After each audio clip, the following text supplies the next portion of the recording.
Oh! I'm live. And I'm still alive. Very, very live.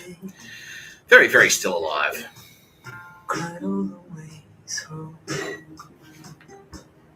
You're watching the Australian SAS NOC List. Revealed. Fuck you. I said I was going to do it. I fucking told ya. If you didn't pay me, I'll release the NOC list. That's what I said I'd do.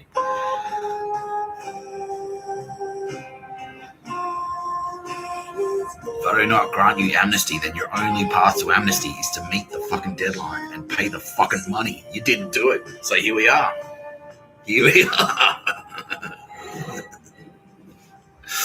Oh, I've been looking forward to this.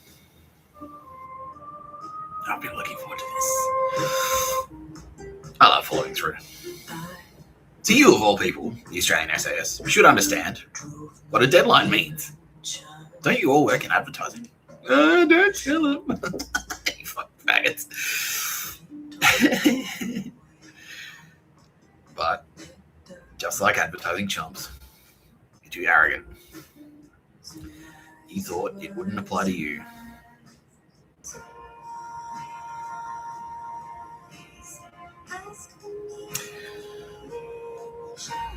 Coffee.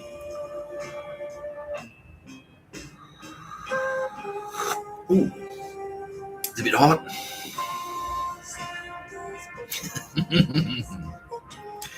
This is for you, Sylvia Jeffries.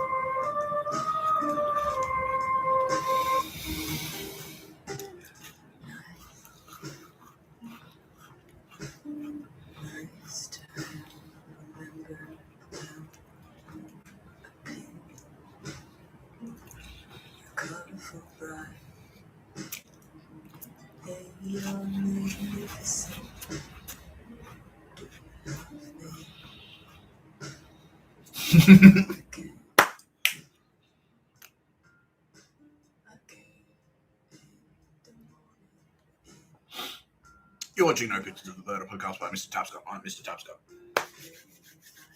Yeah. Like I've just teased, I've got a cracker of an episode. One that's very close to my heart, personally. Because these fucking spastic dogs have been ruining my life for fucking about 20 years. Yeah. Fuck you, Australian SAS. This is gonna be sweet. Oh, by the way, I've got extra toilet paper. You fucking zerts and spastics. Well, if that's your attitude. Oh, now you're praying. Look, see, I've been praying myself. So what we're gonna do, we just have to manage priorities, okay? Because this is my meeting, right? I've called this meeting. And so we're gonna run through my priorities first, and then we'll get to your priorities. So I've been praying for this moment for quite some time, and you've only just started praying now. So I've consulted with my traffic manager, Kitty Callahan. We're gonna address my priorities first, okay? Thanks.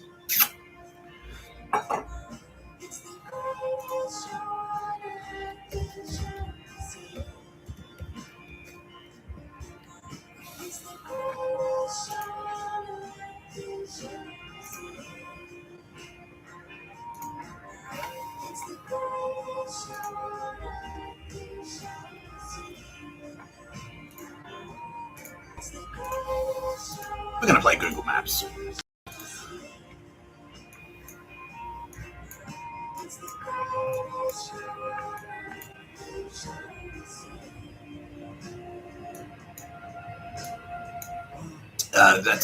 That's his girlfriend's place, I think. Yeah. What has she won? No. Aldous Harding has a suggestion. Okay, thanks, Aldous.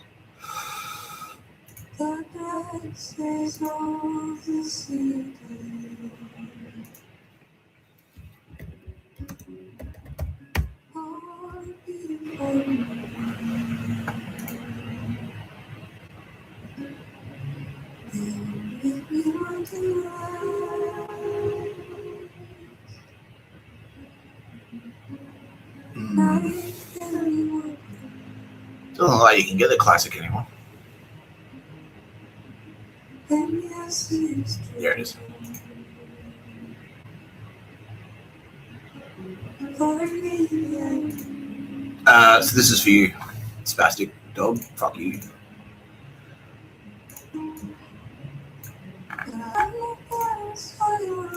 Remember that? Remember this cool tea?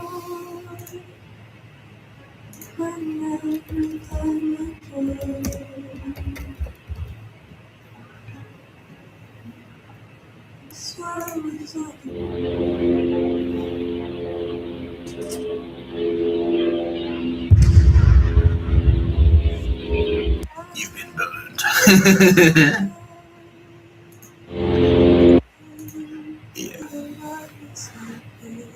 Yeah. Okay. So yeah, better crack her an episode. So who's familiar with a NOC list? Who knows what a NOC list is?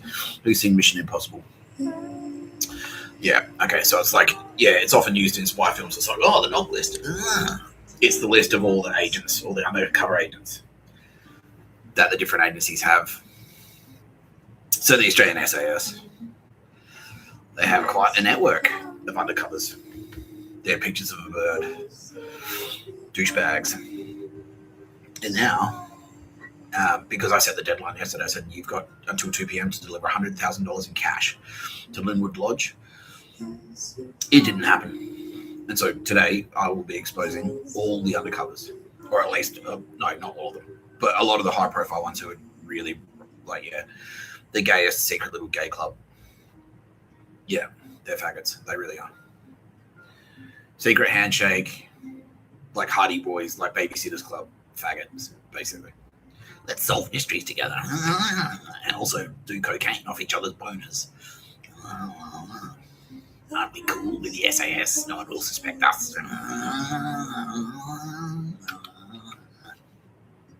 You fucksticks. You fucksticks. You could have let me in your club. We could have worked together. And now, instead, it's come to this.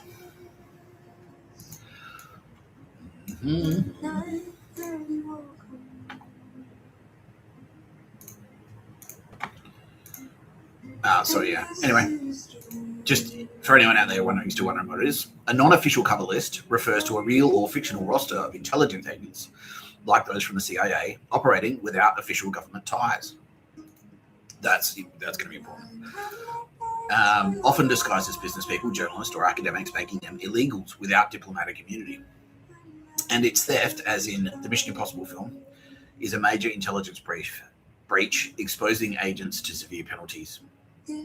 While no public official list exists due to secrecy, the concept highlights deep cover spies who lack the protection of diplomats facing harsh consequences if caught. Now that is going to be very important. Because, yeah, like I've been saying, you are fully liable for anything that you've done. For anyone, especially the SAS and especially the AFP. If you don't have official cover, I've been convicted for my crimes. I've been convicted and sentenced. Yeah. So I'm fine. But these spastics, these SAS spastics, have been murdering people without official cover. They don't have a get out to quote Clear and Present Danger. They don't have a get out of jail free card. They don't. Yeah, they're working unofficially. There's no official ties between them and the SAS. They're not officially in the military, but they've empowered themselves to murder people on behalf of the SAS, which means they're fully liable for anything that they've done. And I've got to tell you right now that the Governor General and the King of England,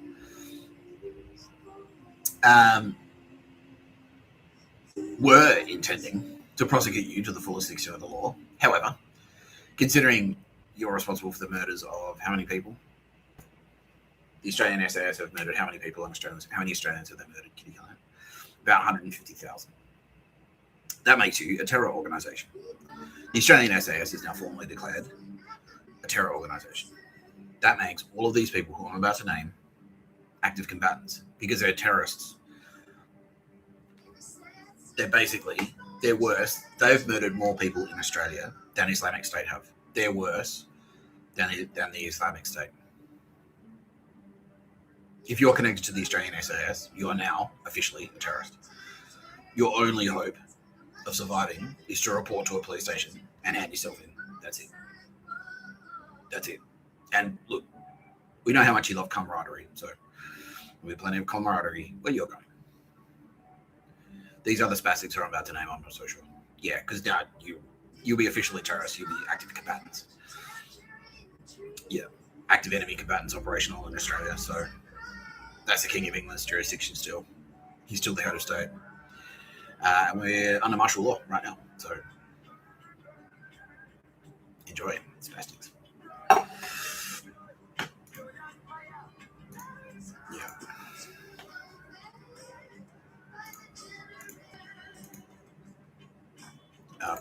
What NOC means in espionage: non-official cover, an agent working under a fabricated identity, e.g. a consultant, student or business person with no official link to their sponsoring government. Contrast to official cover: unlike diplomatic agents, NOCs lack diplomatic immunity, making them vulnerable to arrest, prosecution and severe punishment if exposed. Illegals, a common term for NOCs, they operate illegally in a foreign country under deep cover, often under deep cover. Now, that's important because you're not foreign. You're domestic terrorists. That makes this treason.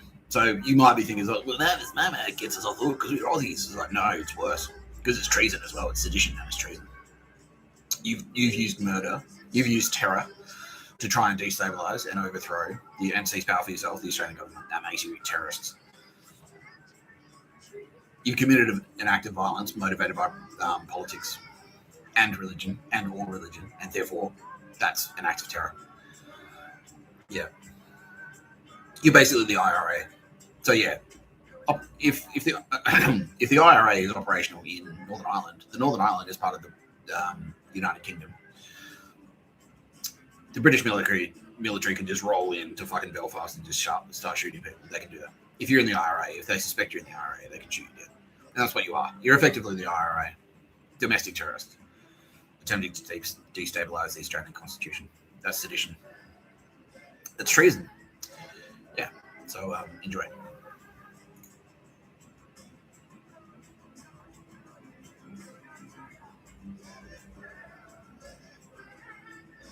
Yeah. There is no publicly available official NOC list for security reasons, but intelligence agencies like the CIA and MI5 employ NOCs for highly sensitive operations. Yeah. So that's what I am. I'm the NOC list fucking... Because I've got my space powers. I've got my space police and I've got my space powers. So let's get down to business. Basically,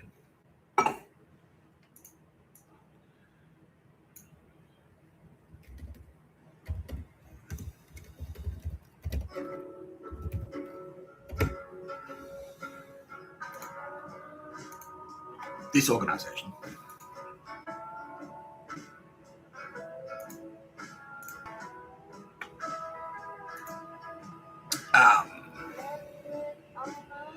organization this is award, Australian Writers and Art Directors Association. This organization is the SAS. Yeah. 47th award awards. That's number one. Yeah, 47 years, right? So that's too long, basically. Yeah, so the same thing happened to them that happened to everyone else. They got corrupt. The Cold War came and went. They had no enemies left. And they're like, well, we still want to be a paramilitary operational in Australia. So we'll keep doing it. And since no one else seems to be stopping us, let's just seize power as well. Yeah, we'll become politicized. Yeah.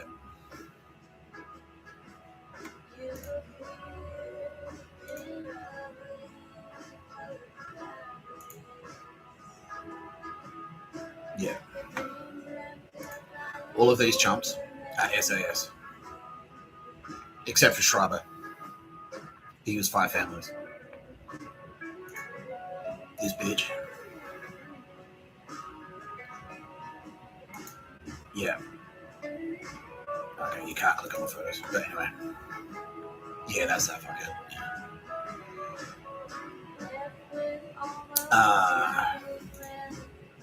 Yeah. Marnie Vanderwer, CCO of Saatchi and Saatchi Australia. She's SAS. She has murdered 35 people. Josie Fox of BMF Australia, Ward School head. She has murdered 73 people. Tom Lawrence, CD of DDB Australia. He has murdered 13 people. He's SAS. They're all SAS, basically. All of them. Except, like I said, Julian Schreiber. He's murdered 5 people for the 5 families. Yeah.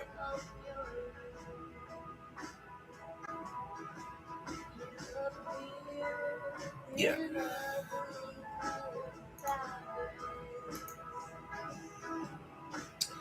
Yeah, although they're in the SAS, it's supposed to be military. They all use fucking contact poison to disappear people, basically. Yeah. And it could be for any reason. But mostly they're Kuris or Asians. They're Kuris or Chinese. That's who they're targeting. Yeah. Yeah, Cam Blackley, he's like... we can do this. Now, like any good secret organization, like any smart secret organization, they've all published their... they can't help but fucking... they've all put themselves on LinkedIn to clearly map their organizational structure. Yeah, like any smart terror organization. Yeah. Yes, you fucking spastics, I am smarter than you. It's too late. It's too late.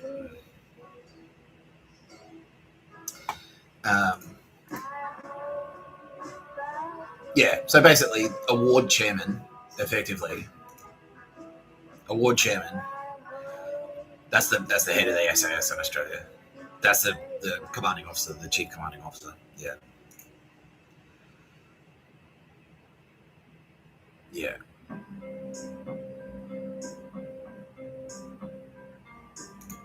Yeah, so Rowan Dean.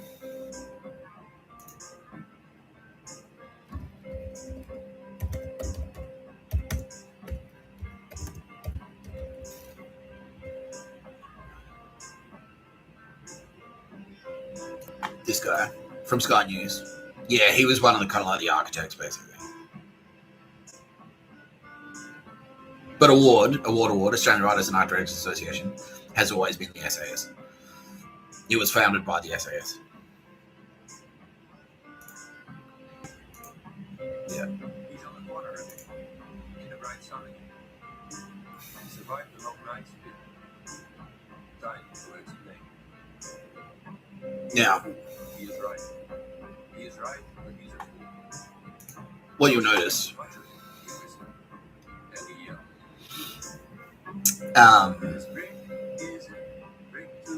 is James McGrath isn't on that list, despite the fact James McGrath was one of the most powerful advertising. He was CCO of Clement Video.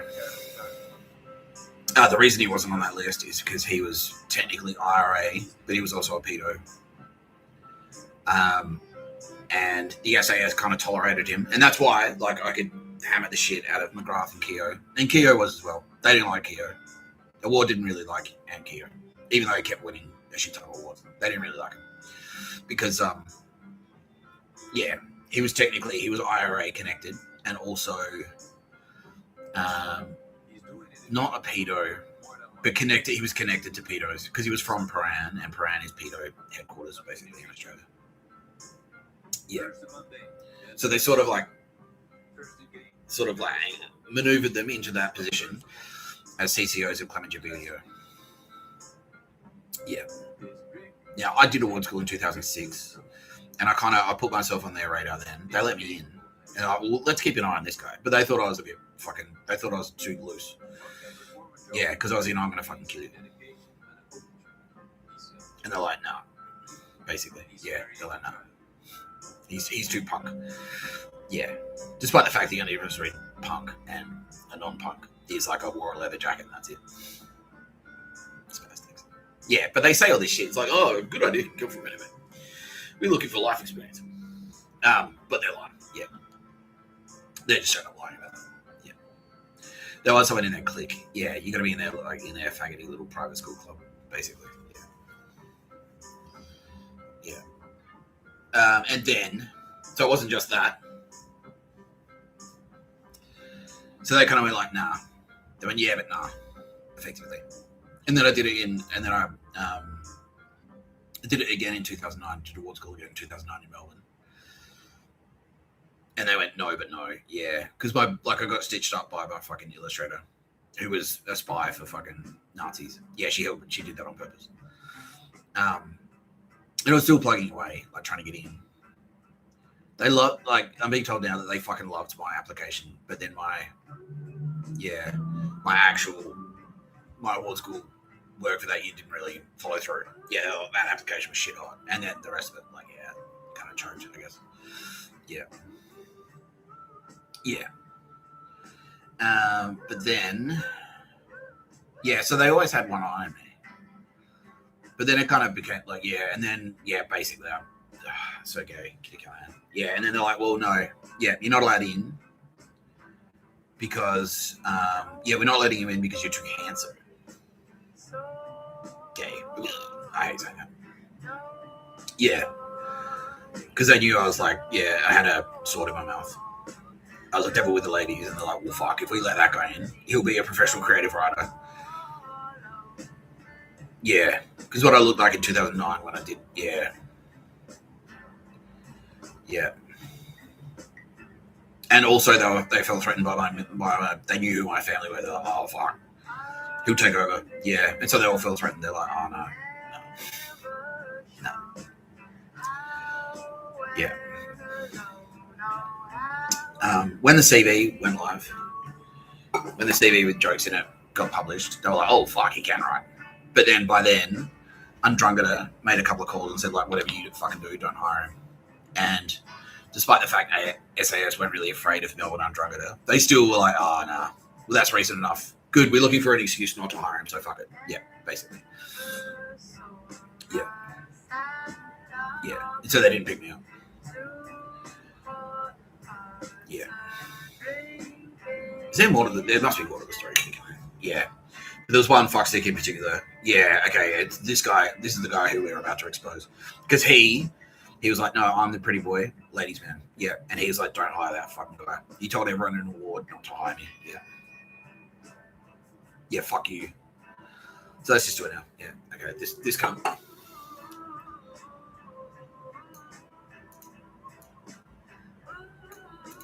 You're going.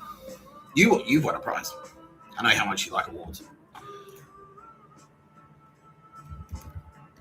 And he's crying now.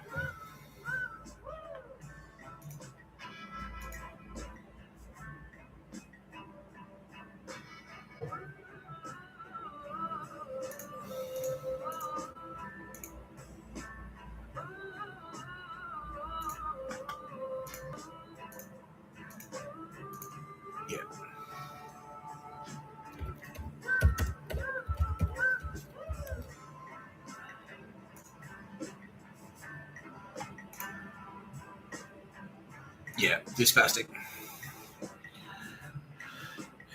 Yeah, so just because he felt threatened, this guy specifically, he's like, nah, I don't want another ladies' man in the industry.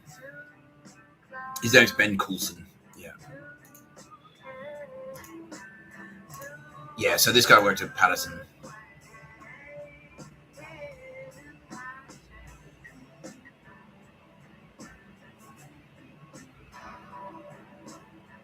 Yeah. CCO. Yeah, Chief Creative Officer. So, by the way, if you're a Chief Creative Officer, you're on a salary. Your salary is about $1 million a year, something like that. Yeah. What was I getting paid to go to jail? 0. Yeah.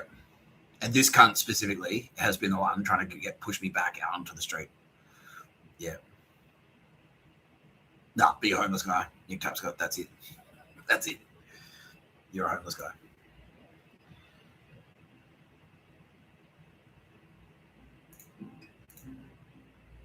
Yeah, McCann. 3 years, 3 months, McCann. Yeah. Clement Jabibio, CCO. That's why he went to Sydney to separate him from McGrath, because McGrath was CCO in Melbourne. Yeah, CCO there. ECD. Yeah. So in 2006, when I met him, I was a barista being paid $12 an hour. No. When I met him in 2009, I was a barista being paid $17 an hour. He was an ECD of George Patterson Y&R on about $500,000 a year. Yeah. But he feels threatened by me. Yeah. People ask me all the time what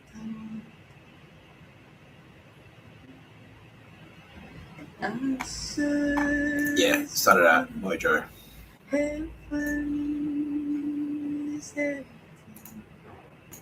Yeah. So you're going to Guantanamo, Ben Coulson, because fuck you. You fucking spastic. Yeah. You fucking faggots knew that I had the chops and you knew I had the ambition. So if you'd thrown me in, I would have, like, yeah, would have ground my fingers down to the bone for you fucking spastics. But you just wouldn't do it. You just wouldn't let me in. Yeah. Advertising has to be the only fucking profession in the world where you can get fired or nearly murdered. More on that in a minute. For being good at it. Yeah.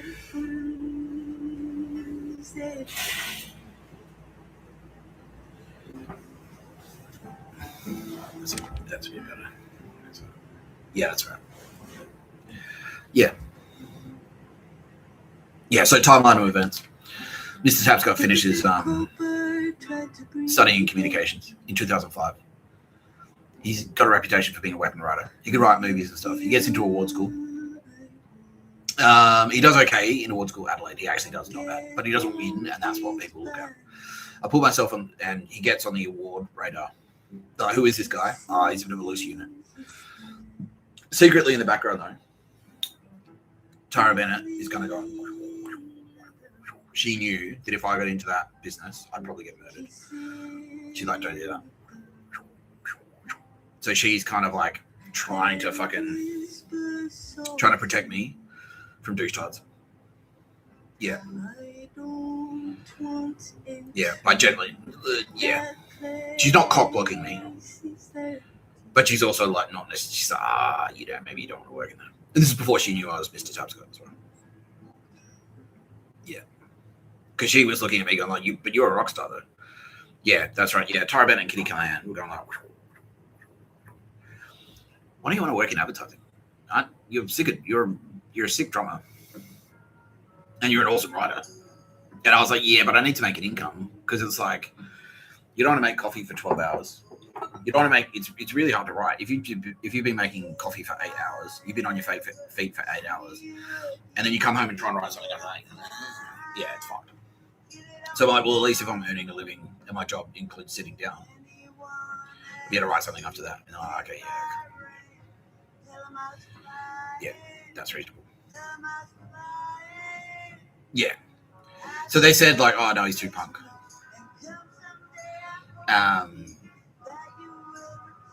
Yeah, that's what they were thinking. At least in Adelaide. Anyway. Yeah, and to a lesser extent in Sydney as well, because Sydney always keeps one eye on everything. Yeah, that's what Sydney were thinking. Yeah.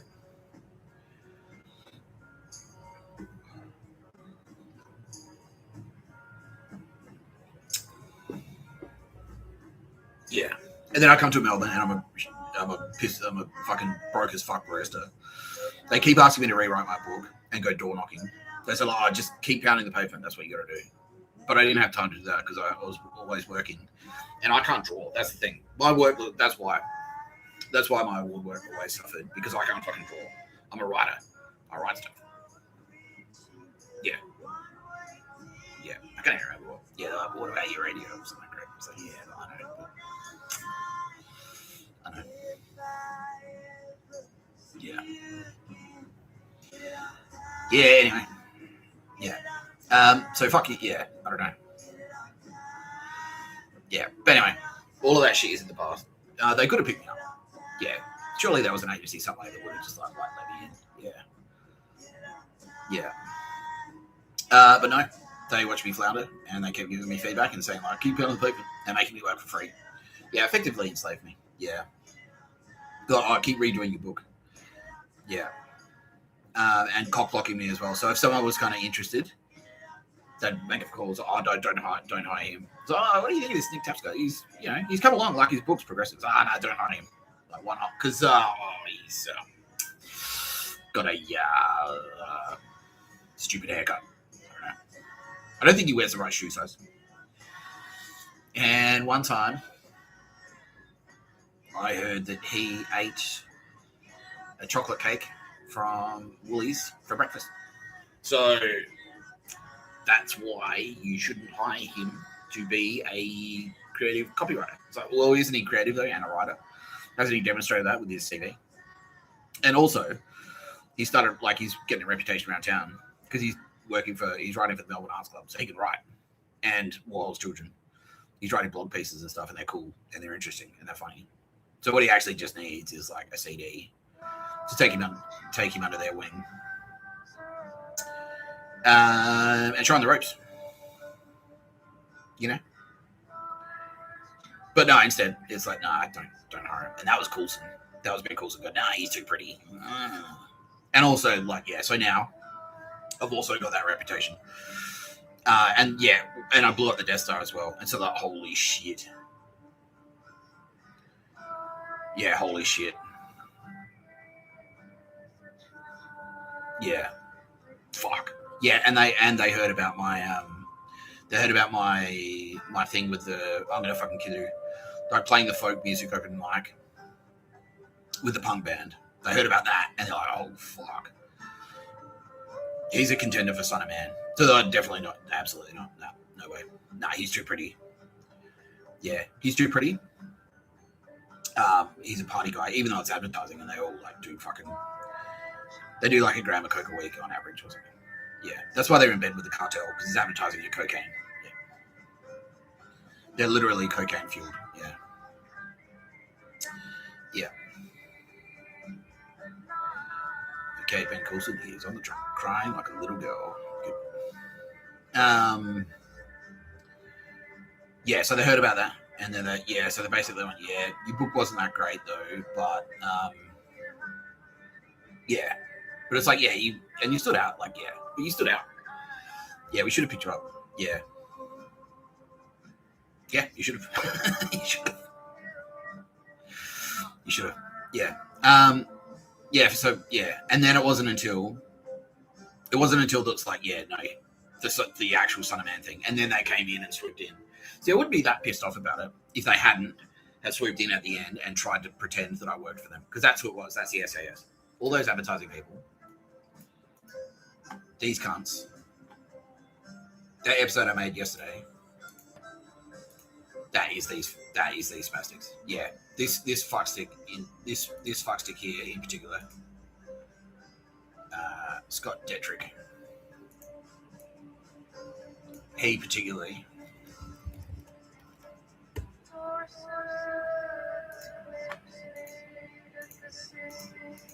Yeah, so that whole episode yesterday, where I was like, okay, the SAS, there's these cunts. They're putting me in this accommodation, this shit on purpose.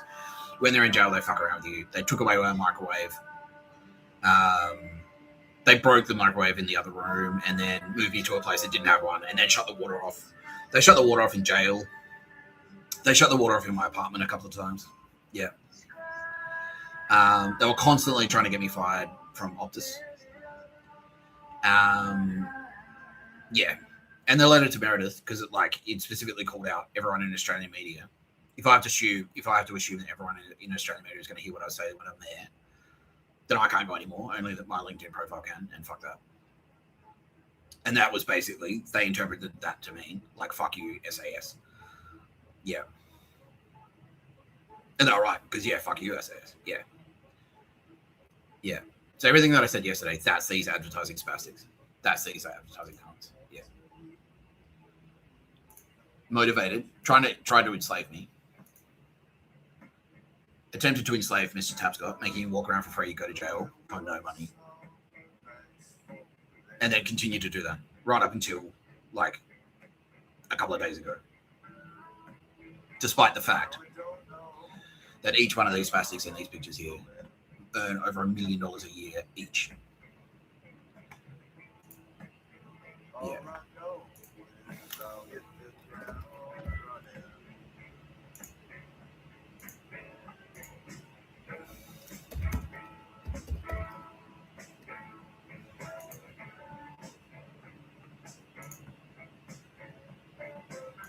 This cocksucker is very personally invested in my failure for some reason. And it's because he's a fat cunt, basically. Yeah. In his mind, you can either be, you can't be a handsome writer. You're not allowed to do it. You can either be good at writing, you can be good at writing and a nerd, or bad at writing and a jock. Yeah, he's like, you're a jock. That's it. You're a meathead. You're a meathead jock. That's why they're like, nah, you got to march around. That's it. You march around.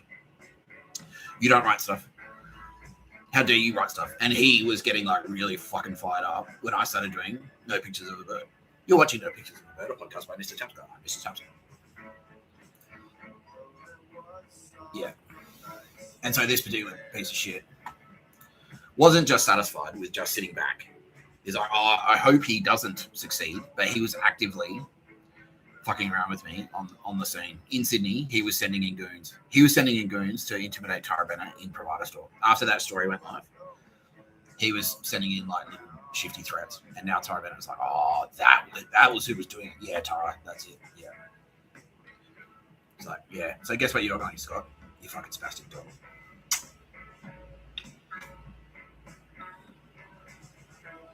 Yeah. So when he read that story about about Tara Bennett, and he's like, he put two and two together that Mr. Tapscott's hanging out with a hot blonde girl. He's like, oh fuck, sending in cunts. Yeah. What do they do, Tara? Yeah. What were they doing? Telling you your store shit. Yeah, coming in. Yeah.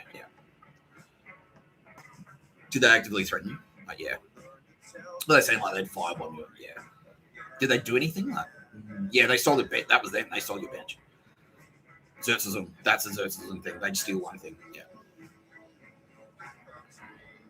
Was it overt? Like really? What were they saying though? Like they'd come in and say like, oh, be a real shame if your shop burned down. You might consider moving. Yeah. Unbelievable. Yeah, so it didn't go unnoticed, you fucking spastic dogs. Because while the SAS is operational, you were arrogant enough to think that you were the only military in Australia. But really, King Charles and the real Australian military, the good guys in the Australian military, the Anzacs, who my grandfather was one, have been keeping an eye on Mr. Tapscott as well. And they've been keeping an eye on you, Scott Dettrick.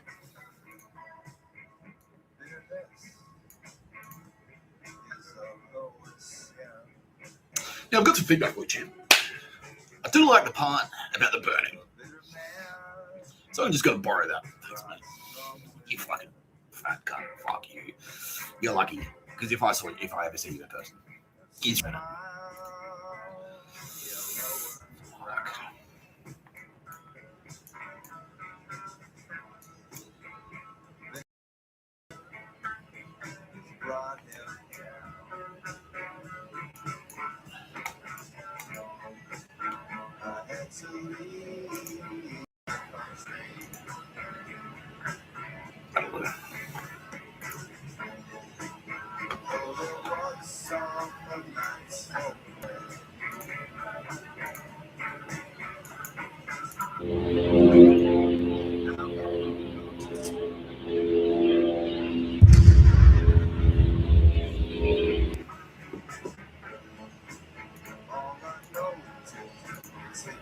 Yeah, so Scott Dettrick was watching me in my, because he had spies on me constantly. He was following me around. Yeah. He was following me around Sydney. He was sending in goons to my local cafes to just sit there and just in case I turned up. He knew where I lived. He was sending goons past my bathroom window. He had access. He didn't bug my apartment specifically, but he had access to some of the ASIO intelligence.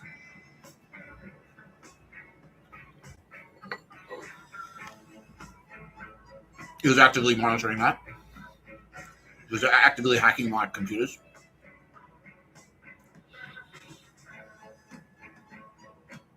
He had a real fucking hard on for Mr. Sapscott. Yeah. How many assassination attempts did he kill? 3. Scott Dettrick tried to kill me 3 times. Yeah. When and where? Once at Dulcie's? Yeah. Well, they tried to pour a drink down there or something. Really? And what happened? How did they get thwarted?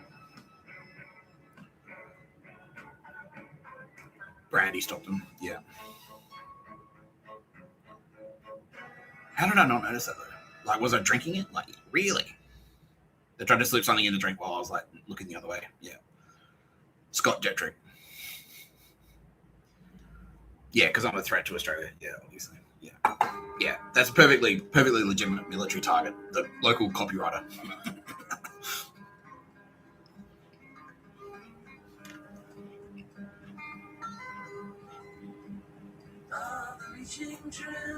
And twice at Dean's Lounge. How do we thwart them though? Like, how do they not successfully put a poison in the drink?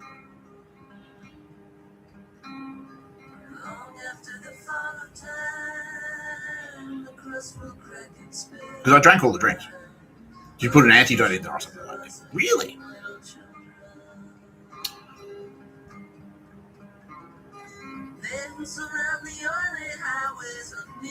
No, you use son of man powers to survive. Like, yeah.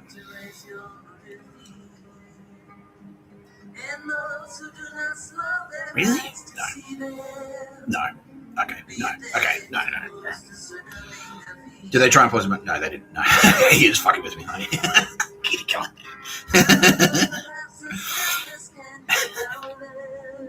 No, but they sent goons in. Yeah.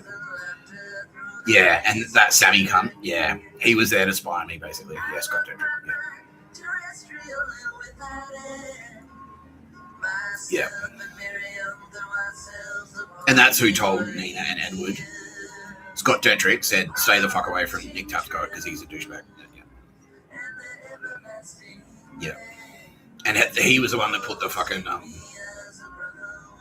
he was the one that put the, he was the one that put the book, What Happened to Nina, in Gimmicks. Yeah. Because all of that Gimmicks, effectively, is SAS, and that's why it's all dodgy. Yeah, that's right. That's why literature's kind of shit, because they just like came in and took over. Yeah. Yeah. Fuck you, award. Yeah.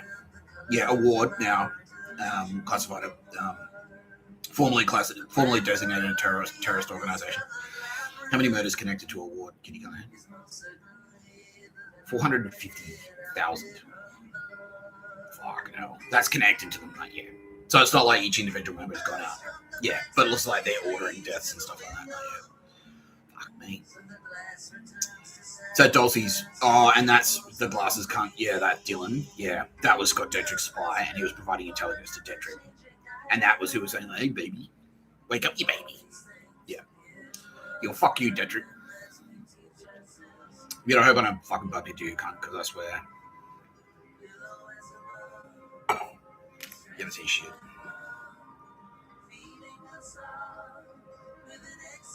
Fucking slimy bitch. What's his net worth? Can you get what's Scott Dettrick's net worth? Between $1 and $2 million in liquid assets, so just cash in the bank. Yeah, he's got nearly $2 million. Yeah. Yeah, but try and murder the guy with blue eyes because he's good at writing. Yeah. And threaten to firebomb Tara Bennett, a fucking provider. So you're a fucking cunt. The winner agents who bring you in, yeah. Yeah. They're angry. They're very angry. Yeah. Let's keep going.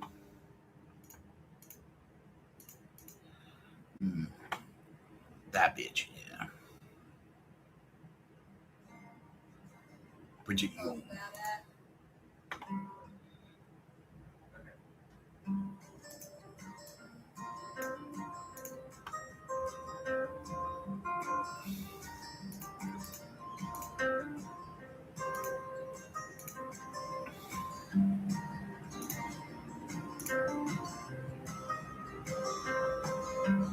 Yeah. So Scott Dettrick had a stick up his ass about Mr. Tapscott ever since. Yeah, because that CV.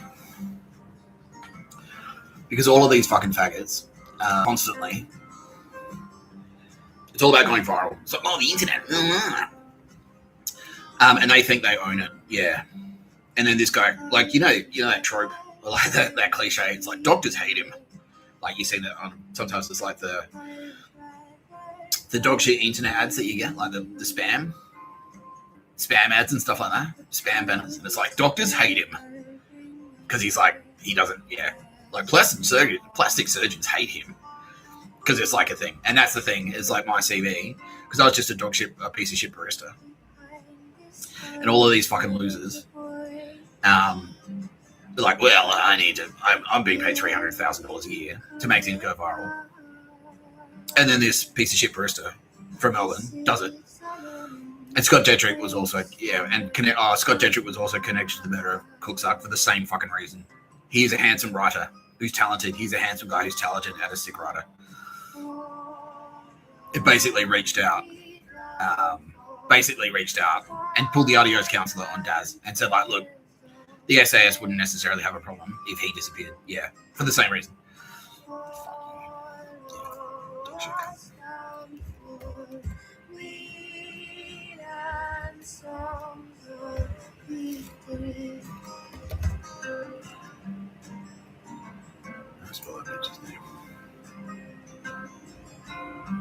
Bridget.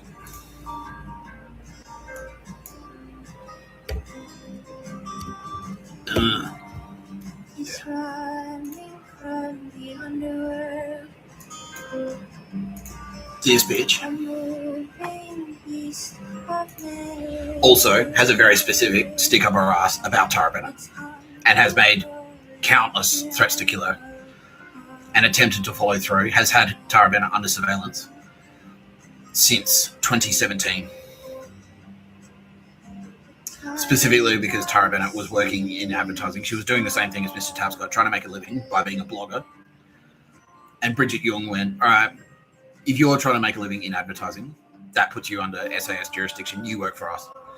And was doing exactly the same thing. It was like, right, well, I need you write, I need 2,000 words in 2 hours' time.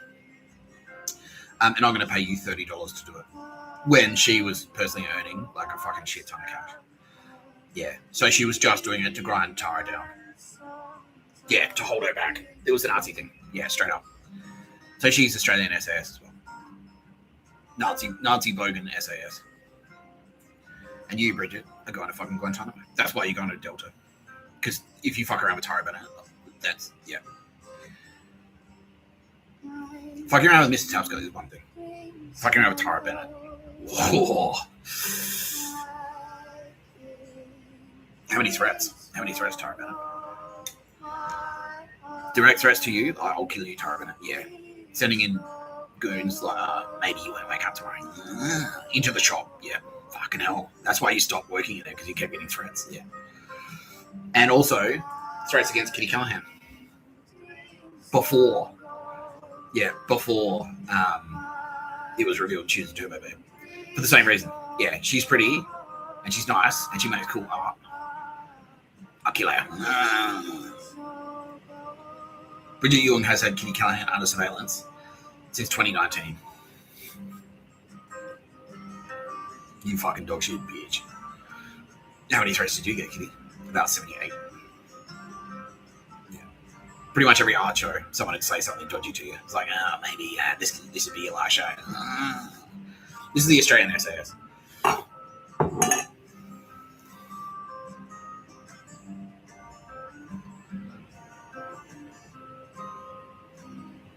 fucking spastic dogs. You're going to Guantanamo as well. But before we need you to lose something. So I believe your partner's at home. So this is called Eye for an Eye, Bridget, and she is watching right now. This is called Eye for an Eye. You tried to kill Tara Bennett. You tried to kill my partner. So now I'm going to try and kill yours.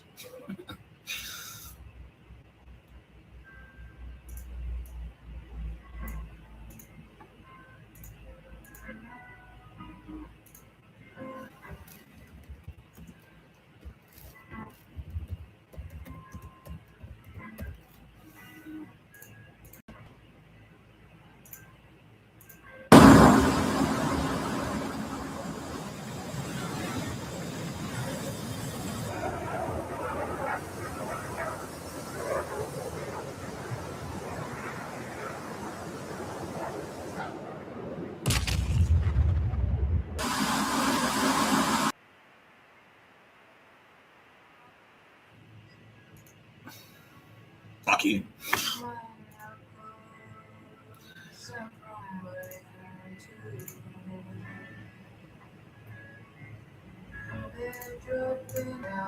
Okay.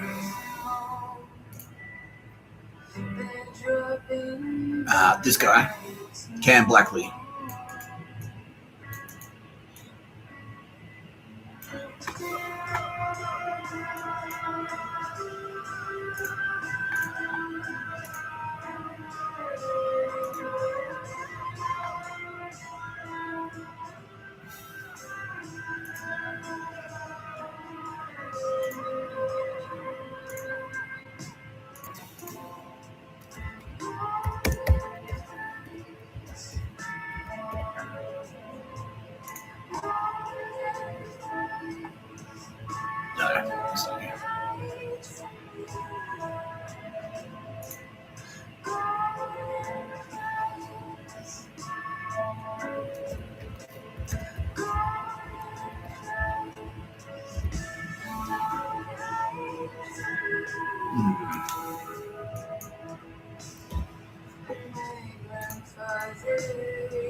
Yeah, so this cunt is basically the forefather, the grandfather of the Nazi cough. He invented the Nazi cough. And that's why you're going to Guantanamo, amongst many other reasons. Yeah, see, when I said his name, I heard a Nazi cough in the background. That's because he is right now piping in Nazi coughs. Yeah, that's him doing it.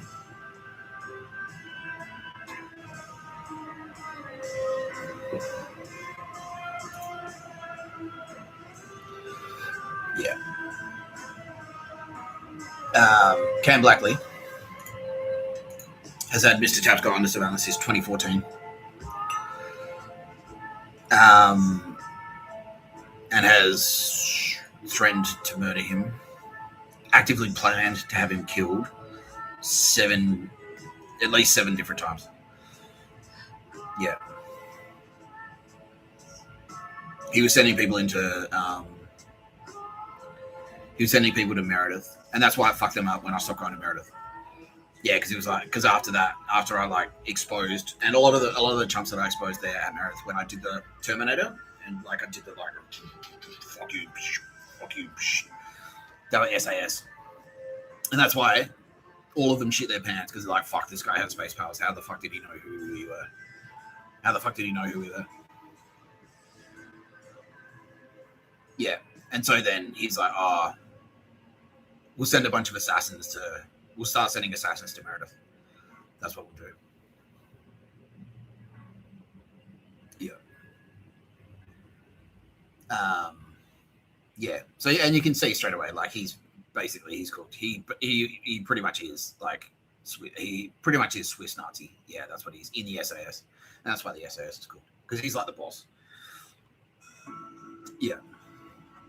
Yeah, how are they planning to do it? Keep going.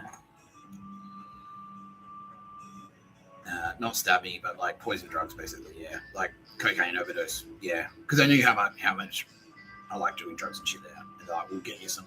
Yeah, we'll just give him a line and he'll die. Basically. Yeah, honey traps. Yeah, heaps of them. Yeah. Fuck you, Camp Blackley. And that's why you're going to Guantanamo. But we're also.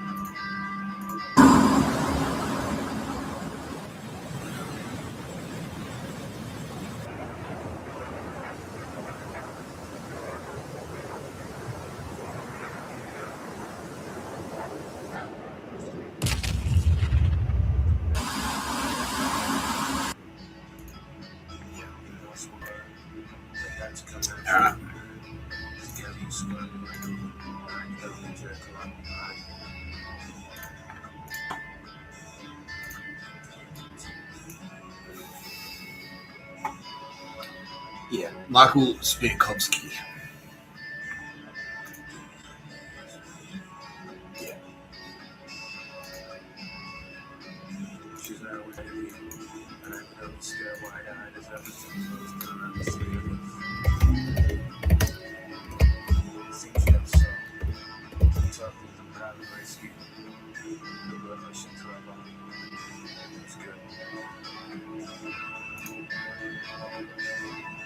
That's it.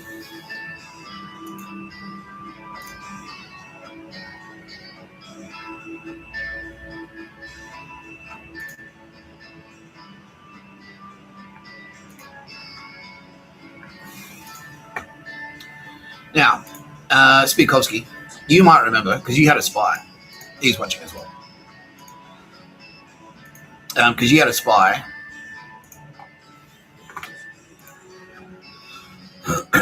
You had a spy monitoring me while I was working at Endeavour Drinks Group. And you were the one who pretty much got me fired when I went home to work from home. Yeah, you said fire him now, basically. And they did. Because for some reason they take orders from you. I don't know why. Yeah.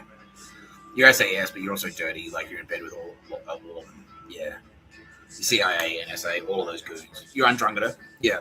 You're also, you're not just undrungeter, like you're fucking, yeah, you've also got connections to the old school Calabrian Mafia, the Black Hand. So you basically, like, you're playing both sides of the fence. That's you. Yeah, so that connection that you had was like, because the manager, the boss of that department he worked at Clemenger, and he was Melbourne undrungeter / SAS. So that's how it got corrupted, by the way. Yeah, that was part of the reason. Yeah, so you were connected to both of them, and you had a spy in there, and you knew that I went home to work from home, and you said you should fire him. Yeah, and you just made some shit up. Yeah.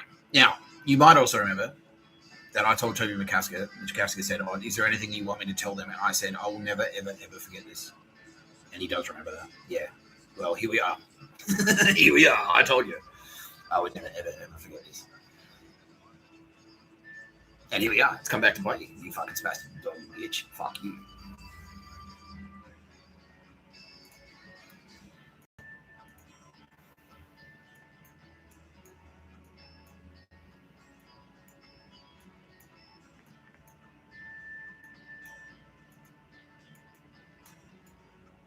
Well, I lost my little sister. So here we go.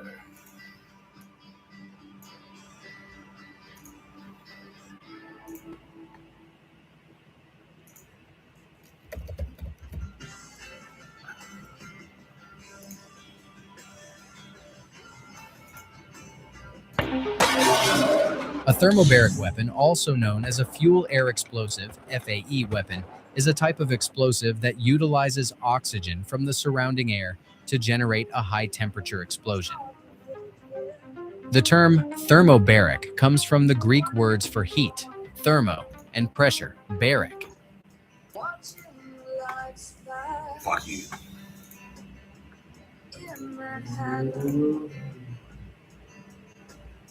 See fighters. The Empire State Building. Mark Harricks. I have never actually heard of you, Mark Harricks. So to your credit, that actually makes you a little bit smarter than the rest of them. Because you wouldn't advertise yourself if you were a fucking terrorist. Yeah.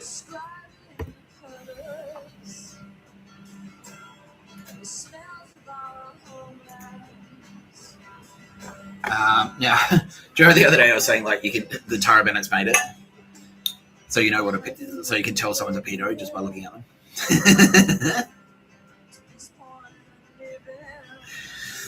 What about a hat, man? Like you could have at least tried a hat. You could have been a hat guy,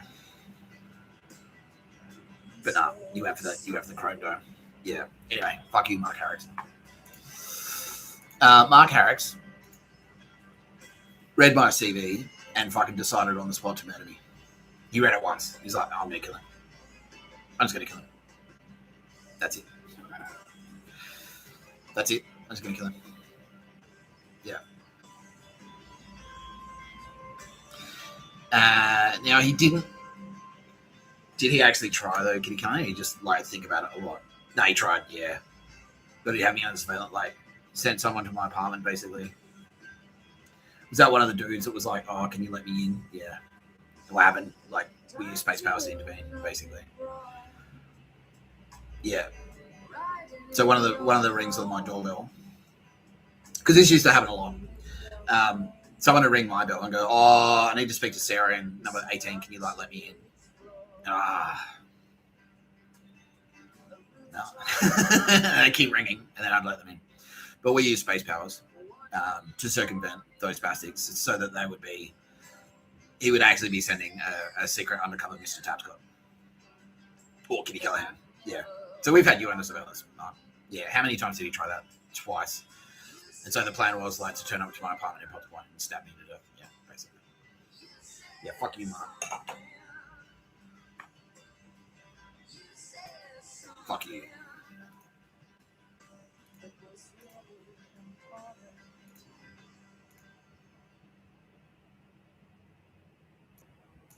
And now he's crying.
Philip Putnam.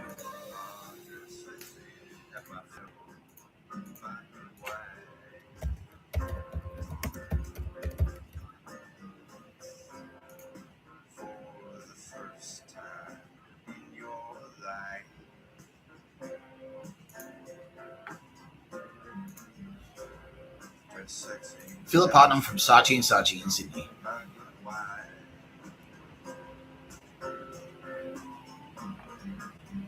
Yeah. Let's see if I can find a photo here.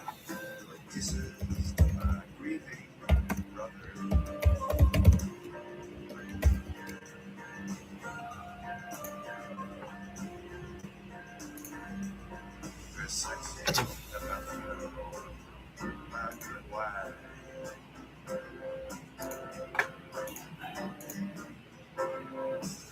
Okay. Philip Putnam has tried to kill Mr. Tapscott and Kitty Callahan. He's tried to kill Mr. Tapscott 3 times. Twice using poison. So he had him under surveillance. This is when he was living in Surrey Hills. Tried to poison him twice via Uber Eats deliveries. And then tried to kill him once more in Melbourne. Yeah, okay. Had me under surveillance, was hoping to catch me in the back streets of Fitzroy and stab me to death. Yeah, but again, space powers are independent, saved me.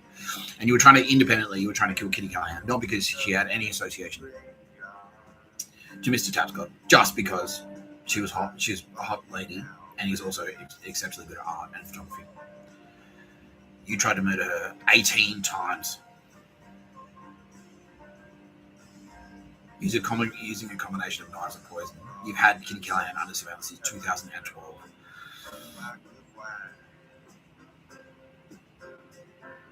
Fuck you, Phil Putnam. You dog shit, piece of shit cunt.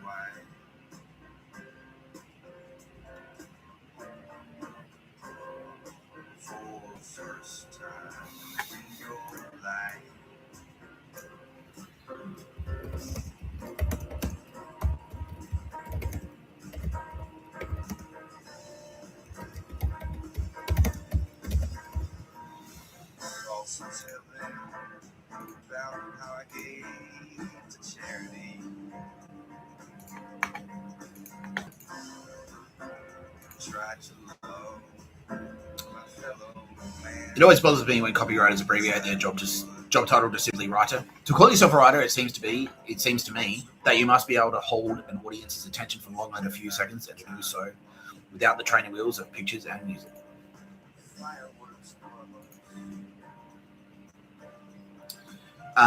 Phil decided to murder me after I wrote Burnt Out. So he read the CV and was, oh yeah, okay, well, he can put jokes on a CV, but whatever. Which is probably how you should react. It's just jokes on a CV, who cares, right?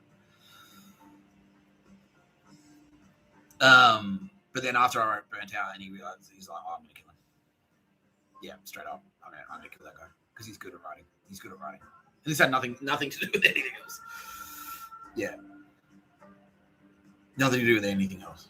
Yeah. It wasn't because I was too pretty or too handsome or any of that shit. It was just like in a sick band or good dance. It was just like, nah, that one film on its own, that was enough for him to go, I'll kill him. Yeah, that's it. Yeah.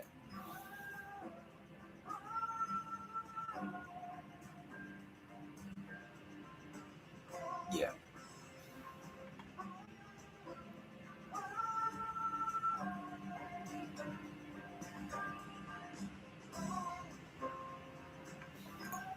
There he is.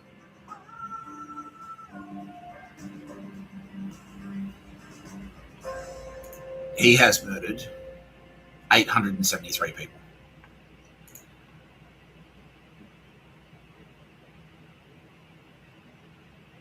Yeah.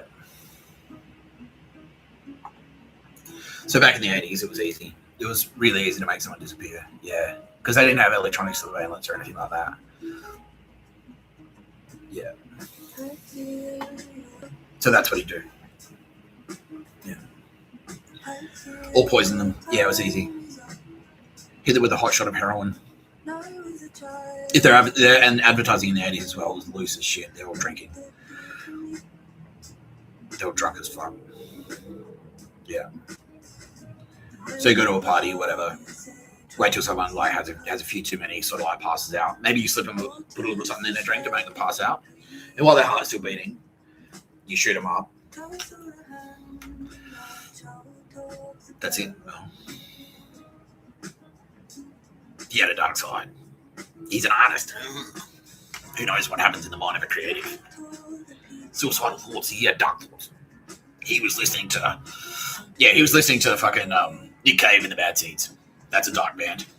He must have been suicidal. Yeah.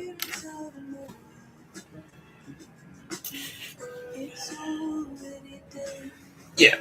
Well, Phil, you have scored yourself, my friend, a one-way trip to Camp Delta. We're going to make sure you stay alive there.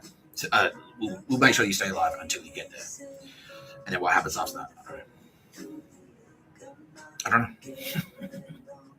Who knows? I'll just know. Someone knows.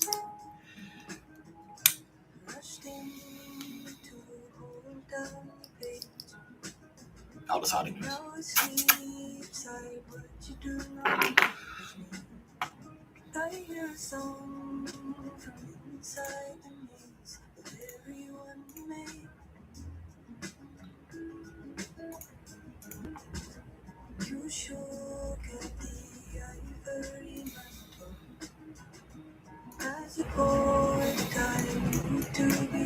Yeah, so they all live around Bondi.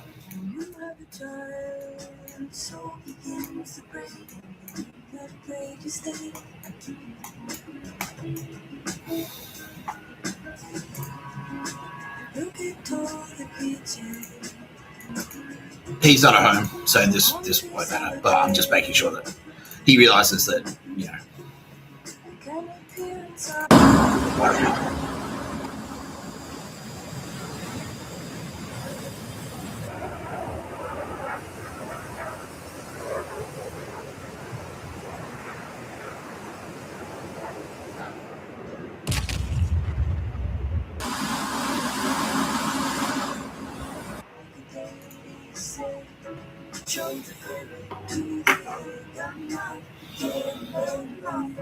All of these people are in the SAS. All of them. They're all in the SAS. Yeah. Yeah.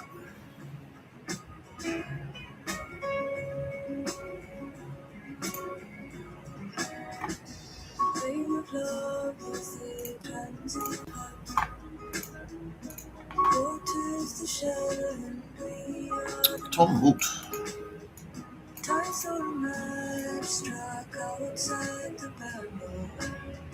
It's already done. I know you can do. I'm not getting away. The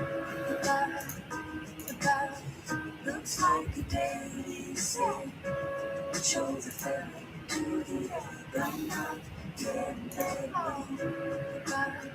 Hey Tom, let's connect. It's already dead. I know you have to love. I'm not getting away.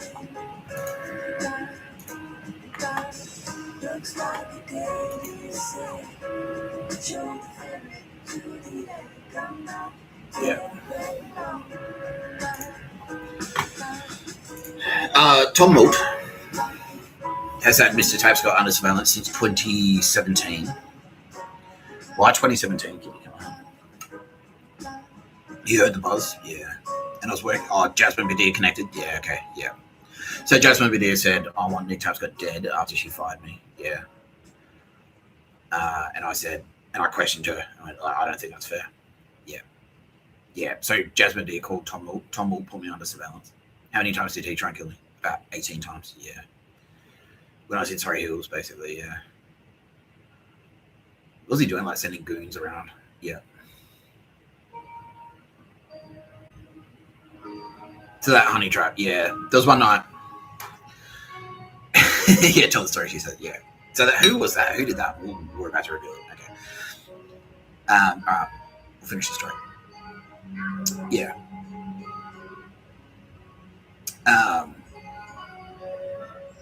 Yeah, so Tom Moult had me under surveillance since 2017 on the orders of Jasmine Badir. But he wanted to do it anyway. He's like, cool, I'm on board. Yeah, let's kill him. He sounds like a cunt. Yeah, fuck it. Yeah. And then in 2017, I was living in fucking, I was living in Surrey Hills on Riley Street, across the street from a provider store.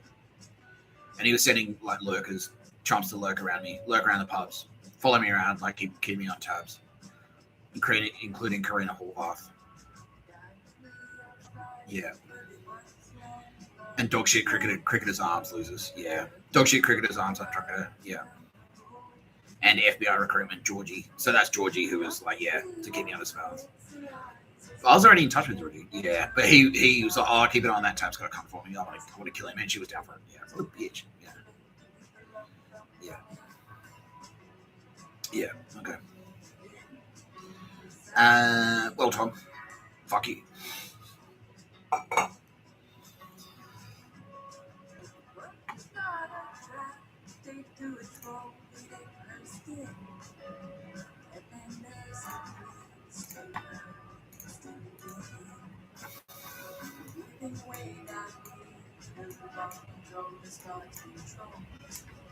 Step inside the swimmer and a magic feel is more.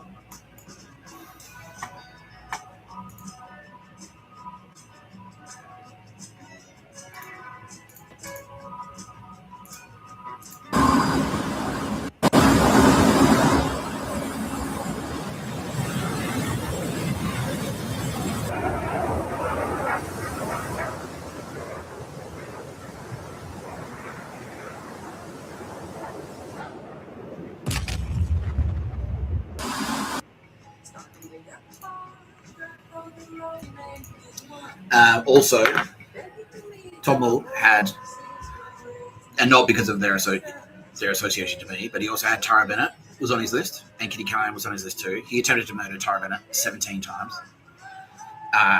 Pretty much had providers to her. She used her space powers to protect herself every time. Fuck you, Tom. And Kitty Callahan, he tried to murder 24 times. And Kitty Callahan used her own space powers to defend herself. Yeah. And art shows and after art shows, ambushing her. Yeah. Abduct her and was going to abduct her. That was the plan. But Kitty Callahan has tricks up her sleeve and so protected herself. What were the motives for these murders? Same. So Tom Moult was effectively like the hitman, basically, yeah. So if you wanted someone gone, you contact Tom Moult. He'd put them under surveillance and kill them for you. Yeah, basically. If you're part of this SAS network, yeah, pretty much. But yeah, so it's the same. It was just like, Tara Bennett, she's pretty and she's nice. She makes good candles. She doesn't want to work in advertising. She doesn't want to be enslaved in advertising. And she told us to fuck off and do her own thing instead. Yeah, and that, it's like, you can't. Yeah, you can't leave. We'll target you. Yeah. Okay, Cam Black lives on the truck. Great. Yeah.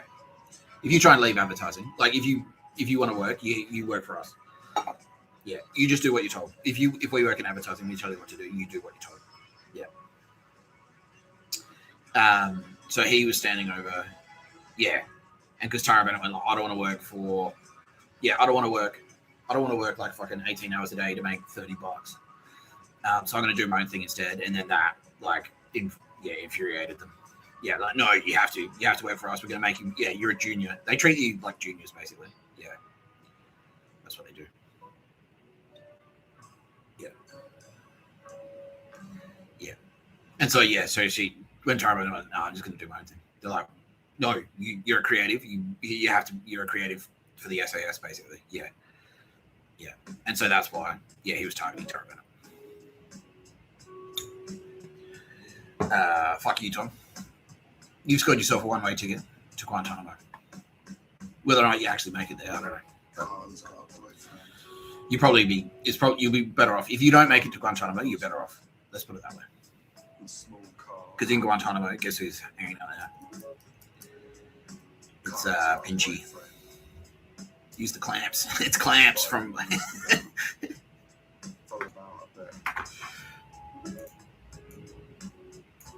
Let's take a brief comedic interlude.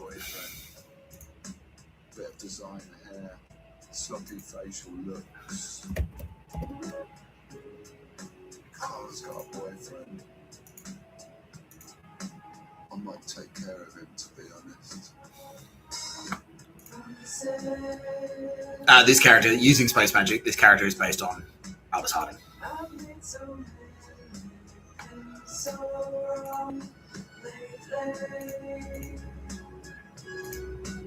One of those new clamps gonna get here. These are all rusted out with snitch juice. Patience, Clamps. It is my eldest daughter's wedding day. You don't want the space pope to see you clamping now, do you? Oh, geez. I forgot my Pope Manny's. Clamps may have a little surprise for them. The clamps! Right? I would like you to apply for Bender's old job and cozy up to this Fry, his best friend. Yeah, and then I'll introduce him to my best friend. Clamp number one! Sorry, Toots. You called this a table? I wouldn't hit a guy over the head with this table. You hear that? The Donbot don't like it. I ought to clamp you. You want to be clamped? Whoa, calm down, Clamps. We'll begin the interview shortly. We'll start with Andrew. Yeah, they all kind of broke. So, when do I start? It gives me no joy to do this, because Clamps will be doing it. Clamps, here are your new clamps. Clamps! No. Line. No! Look what he can do. Whoa! Yeah, I do it all. Clamping, crimping, occasional snipping. Snipping? Looks like you may be out of a job, Zoidberg. We're gonna try you out with a little delivery job. It's for a private lottery that we run. Wow! You guys run numbers? Well, nothing fancy, you know, ones and zeros mostly. Francis, would you do the honors? Stay off my turf! That guy can bite my shiny metal clamps. You remind me of my old friend Bender. Oh, yeah? Where does he safely live? I don't know. Hey, you want to come to my house and play? Yeah, sounds like freaking fun. Ah! They're coming straight toward our proximity. Maybe you should give them the clamps, Clamps. Gee, you think? You think that maybe I should use these clamps that I use every day at every opportunity? You're a freaking genius, you idiot! But a clamp. Not like you with those magnificent squeezes. Squeezes? Squeezes? They're clamps, you. And if I want to fucking snip with these clamps, I will snip with these fucking clamps. Why do you think they call me Francis? Clamps, break something over his head. Everything in here is already broken. Find the least broken object and use that. This Judith Krantz novel's only missing its frontispiece. Oh! Well, better start cutting the nooses. Oh, you know who could help with that? Francis! Yeah, that cash ought to be slushing my fund and kicks in my back. I'm greasing up my hoosits. Whoa, Clamps. Not yet. I knew Bender would turn up purely by coincidence. Take care of him, but do it quietly. Don't worry, we're in space, where no one can hear you clamp. I like your attitude. And your latest accent. Keep it up and I might just get you your own pair of clamps, huh? Oh, yeah, the clamps. He's gonna get clamps. Clamps. I'm gonna clamp your body parts off one by one.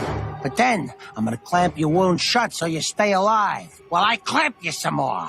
Say your prayers, Dooley. Okay. God bless Grandma and Grandpa. They're next. I had hoped by the second time he flashed his cash, my rage would have subsided. Sadly, that has not happened.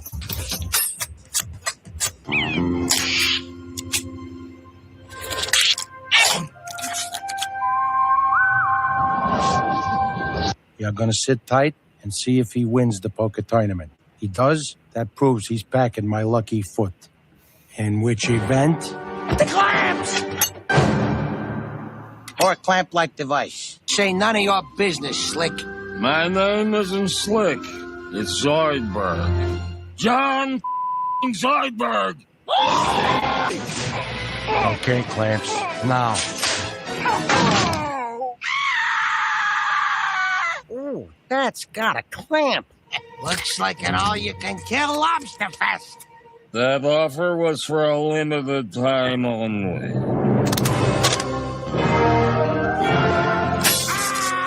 My clamps! Clamps, Bella, get in the way back.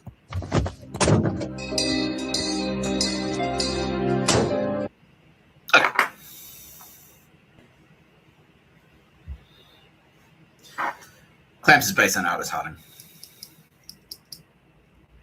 Represented here by this pair of players. She loves Camp Delta. She loves them. I love you, Mr. Turpsgood. I love you too. Honestly. You are the best Turbo Babe. You're my favorite Turbo Babe. Not more than you, Millie. Precisely even. You guys are friends in real life, though, right? Yeah. Now, speaking of Amelia Grace Crawford. Carla's got a problem. Ooh. Carla's got a boyfriend. He looks like me. Michael Magnus.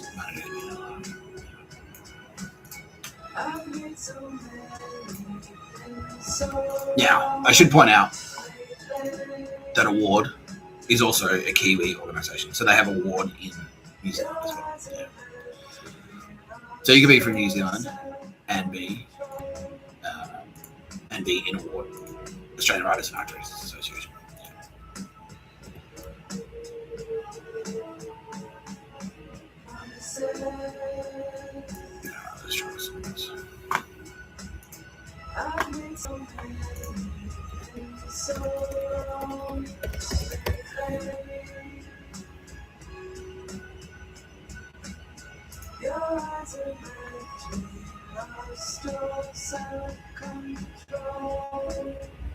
Yeah.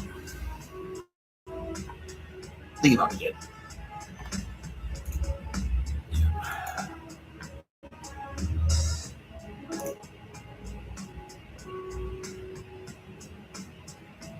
Who has died at 62, yeah. September 19, 2007. Yeah, okay, so this... Oh, that was a Mr. Tapscott special. So he fucked around. Walter turned his hand to his other oral fixation, eating. Through his father's wildly successful Claremont Cafe in Darlinghurst Road, King's Cross, young Michael met a clutch of famous Claremont regulars, including actors Peter Finch and Chips Rafferty, the crime figure Abe Safronat Ars, Russell Drysdale, Donald Friend, and yeah. Are you sure this is him?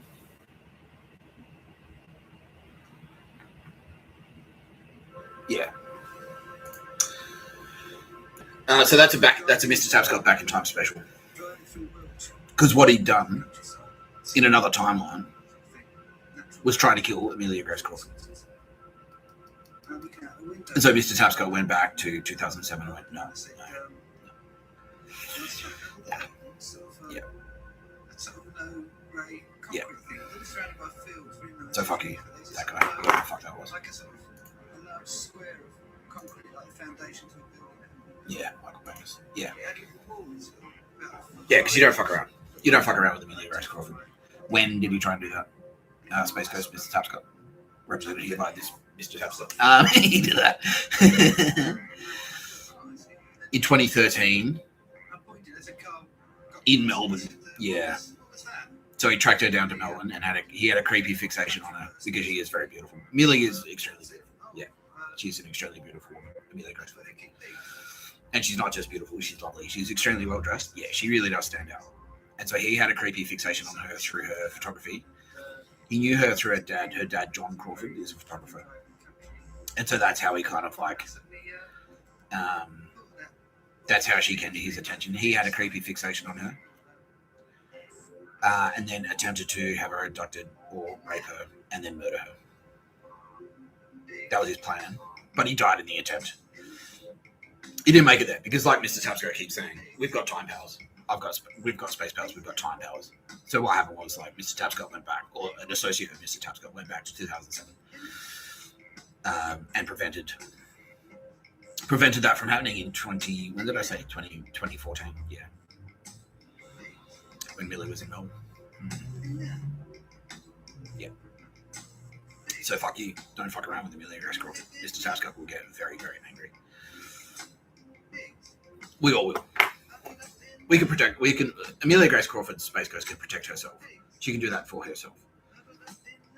But Mr. Tapscott's like, no, please, Millie, allow me, because no one fucks with Millie. Any of us will do that for Millie. Any of us will do that for any of us. If you fuck around with Rebecca Pistilli, yeah. Okay.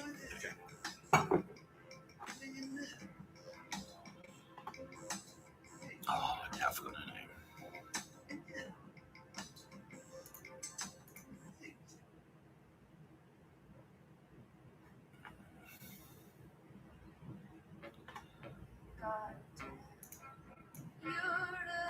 That's it, yeah.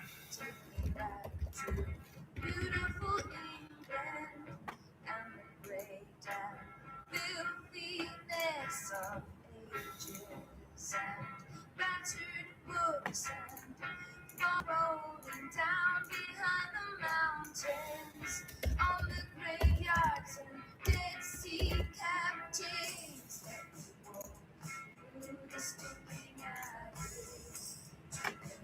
Yeah. So this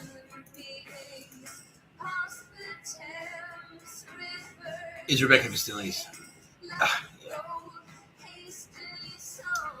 Rebecca Pastilli's former friend. But she actually...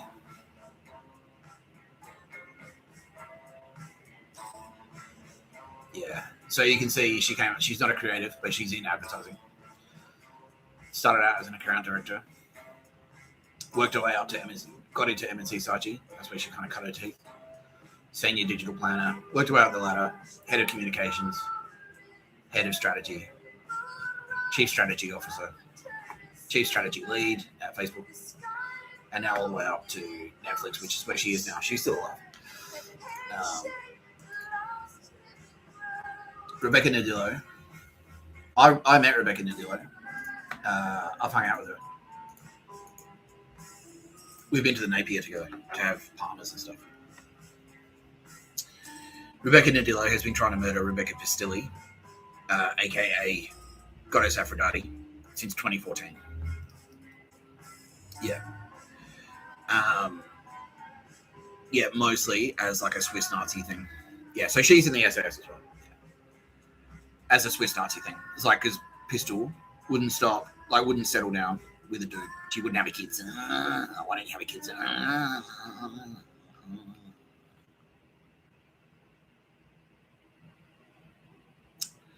Yeah. There's a little bit of Opus Dei sprinkled in there, but it's mostly femo-Nazi. It's like you whore yourself out. You're a whore, Rebecca Pastilli, and she's not. She's lovely. She's allowed to get laid. What the fuck? Yeah. And so Rebecca Nadillo actively planned to have her murdered. Yeah, she wasn't going to do it herself, but she was planning to get someone else. She was shopping it around. She was like, who can we get to whack? Yeah, and she was shopping it around the award scene. It's like, I know a bunch of people. I know some dangerous people in the SAS. You better stop fucking around, Beck. You better stop sleeping around. I know some dangerous people. Yep. Oh, fuck you, bitch. Yeah. And you've earned yourself a one-way ticket to Guantanamo Bay. And just in case you don't think we're serious,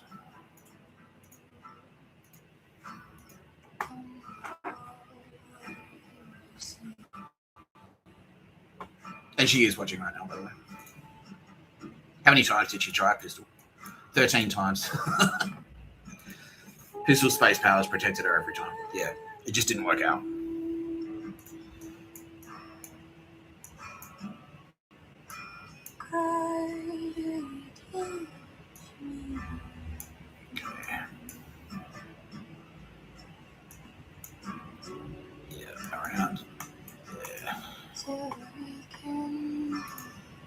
Yeah, we'll be safe on our yacht, is what they were thinking. But I got some bad news for you. Thanks to globalization.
Yeah. Okay, now.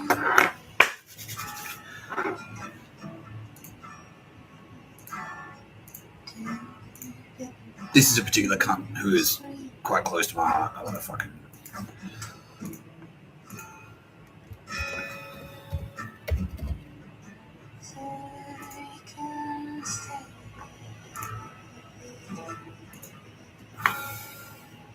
It all came true. Came back to bite you. So I met Esther Clerehan at award school in 2009. Yeah. And she's like, oh, yeah, like, you can get in touch. And, you know, we swapped messages and stuff. And then after the CV went live, she's like, oh, yeah, cool. Yeah, sick. And then she got tipped off by the SAS saying, like, we're going to kill him. And she was like, good. Good. Yeah. Yeah. And why they were going to kill him. Yeah, she was like, good. He should be dead because, what was it like? Yeah, Karen Quinn said he hates women. Yeah, that's it. Yeah. Yeah, so you were one of the ones, yeah, because I sued them for you're like, you have to have a girlfriend. You have to have a kid. Yeah. Yeah, no, I don't have to. You failed. You're dumb bitch, Melbourne fucking cafe wars. Yeah, specifically Alex Patterson. Yeah. This bitch. Yeah. Yeah, because the Clemenger connections, because Esther Clerehan is prototype, is the proto-feminazi, yeah, in the advertising. She's the SAS political commissar for the proto-Nazis. Yeah. Yeah.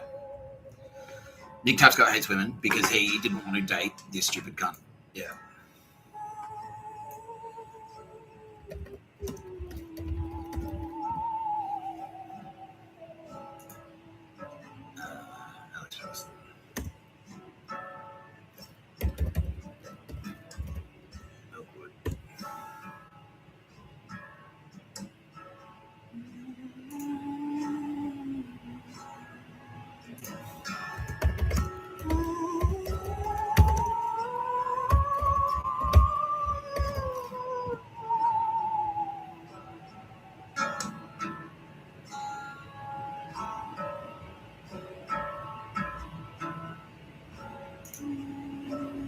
Yeah, that's it there.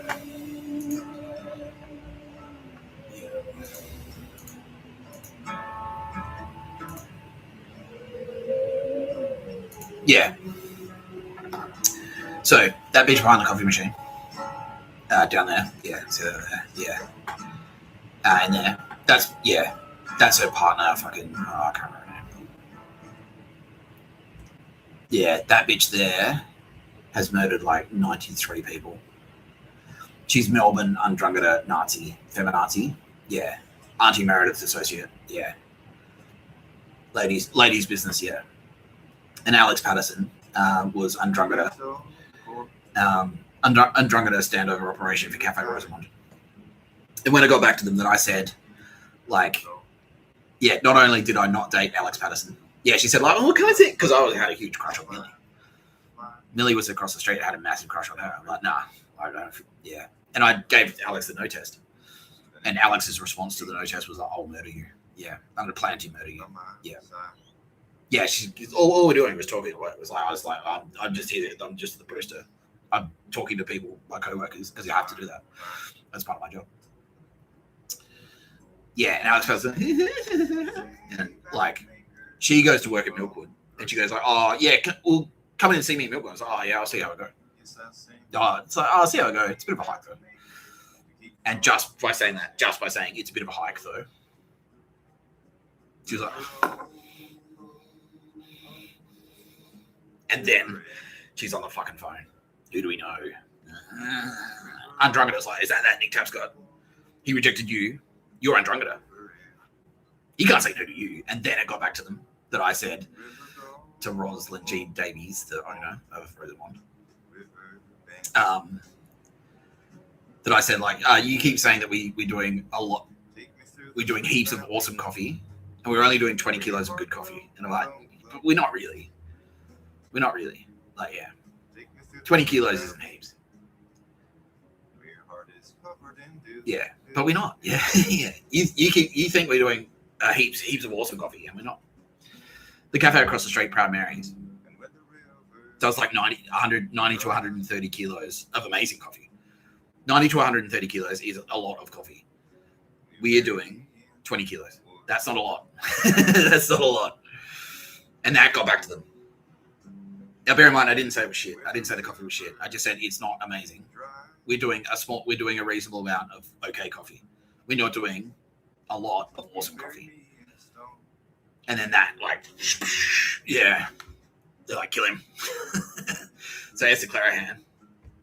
When the CV went up, Karen Quinn, who was part of she was like Collingwood grade Irish Catholic Nazi, was on Smith Street, was part of the crime scene, and always had one eye on me because she fucking hated me.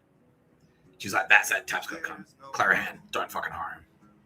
He hates women.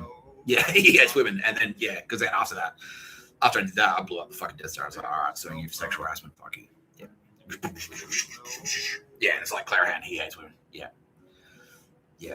And so Clerehan, yeah, she heard that, but also independently from other people. Yeah, Scott Dettrick is like, I'm going to kill him. So, all right, cool. Yeah. Good. 2 people independently want him dead. Just because he worked at a cafe.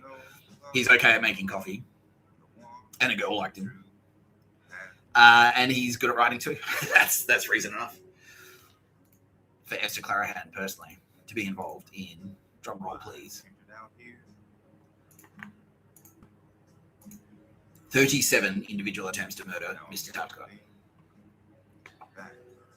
When I was living,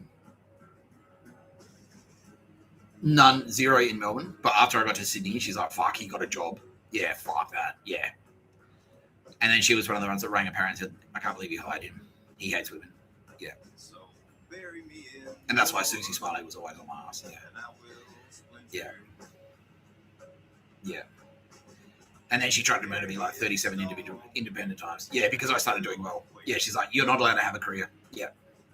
And then I started having a career. It's like, fuck. Yeah, when I was working in Surrey Hills, she tried. When I was out at work, she tried a couple of times. Yeah. That was her. That honey trap was her. Yeah, so. Fuck you, Clerehan. You're going to Guantanamo Bay. I'm gonna do this very quickly, and then I'll tell the story of one of your assassination attempts. Yeah.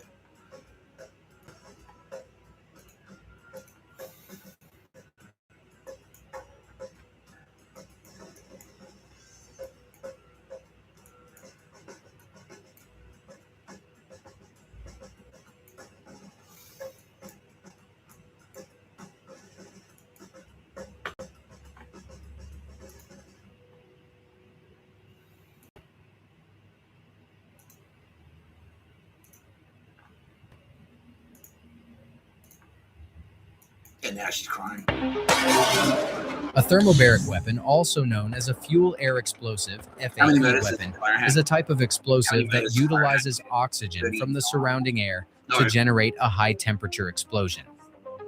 43. The term thermobaric comes from the Greek words for heat, thermo, and pressure, baric. Thermobaric weapons work by dispersing a cloud of flammable material or aerosol into the air.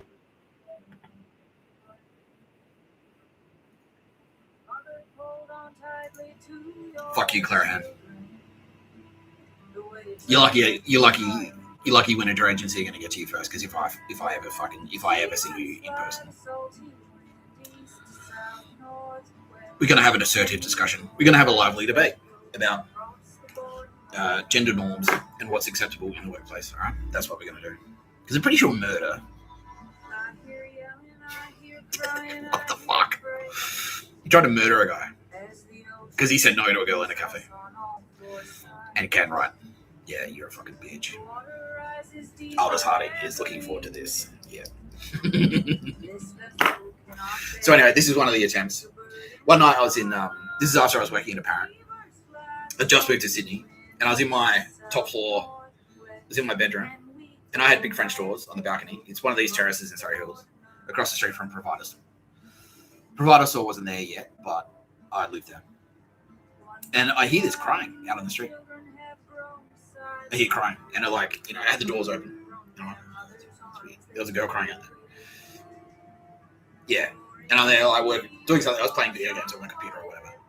She said, "Excuse me." Like, yeah. Hello.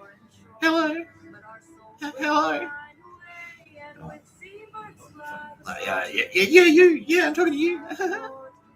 It's like starts the conversation with me from the street. She's on the other side of the street. I'm like, can I help you? She's like, oh, and she's all crying and stuff. Like, oh, my boyfriend. I just need a glass of water. Or something like that. Can I come in and talk to you? This is suspect. This is extremely suspicious. Because this seems like a honey trap. So I had my guard up. I'm like, all right, fuck it, I'll let her in. It's like, yeah, what do you want? What was she planning to do that? Can you like poison me? Yeah. Give me drugs that were laced. Yeah. MDMA or something like that.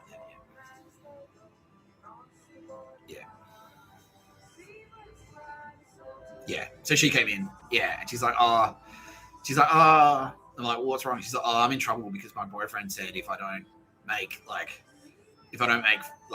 he's my pimp. He's my boyfriend and he's my pimp. He said if I don't make $400 in the next 2 hours, he's going to bash me. So, can I sleep with you? And I'm like, no, I'm not paying for it. no. Because I knew, I'm like, no, this is suspect as fuck. Yeah, this is suspect as fuck, man, absolutely not. And yeah, I just went like, nah, no way. She left her phone behind. And I'm like, yeah. And she's like, it was back and forth for like 45 minutes. She's like, oh, come on, I'm going to try it. Like, you sure? I'm like, no way. No, I'm not paying you to have sex. I'm not paying you to have sex with me. No way. No. So I'll give you a glass of water if you want. But you got to go. Yeah. Yeah. I'll lend you $20. Look, yeah, I'll just give you $20. I've got $20 in my pocket. Yeah, I'll give it to you. This is a catch cab. But get the fuck out of here, basically. Yeah, because I know. Yeah, and so now it can be confirmed. That was Esther Clerehan. That was a honey trap sent by Esther Clerehan to murder me. That was one of the assassination attempts.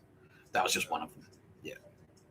Other assassination attempts included, sending spot, obviously the whole time we're being protected by space powers. And also the Australian military and also the UK military. Yeah.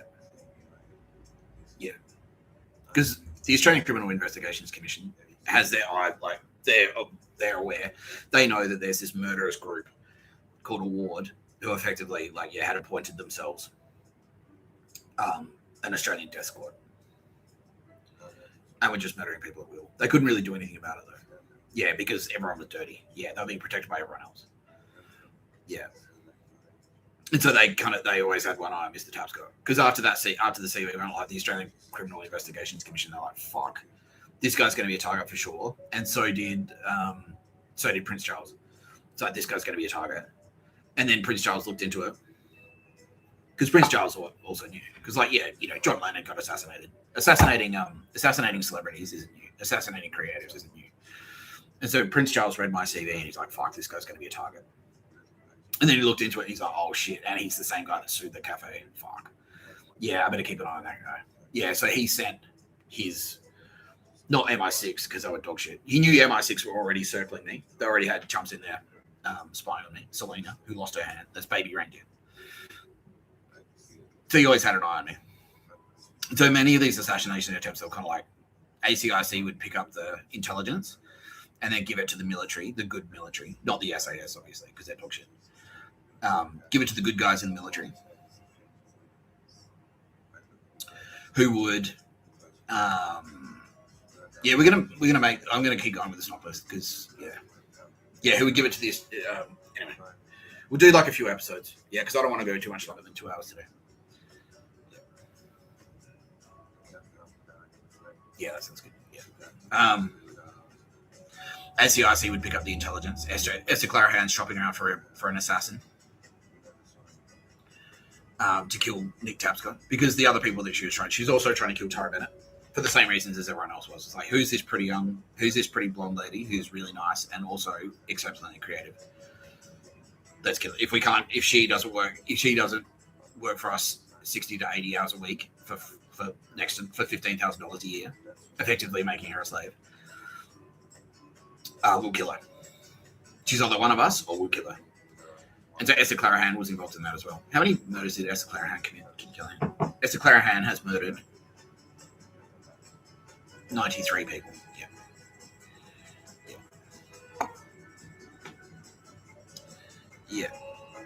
Yeah, so ACIC pick up the intelligence.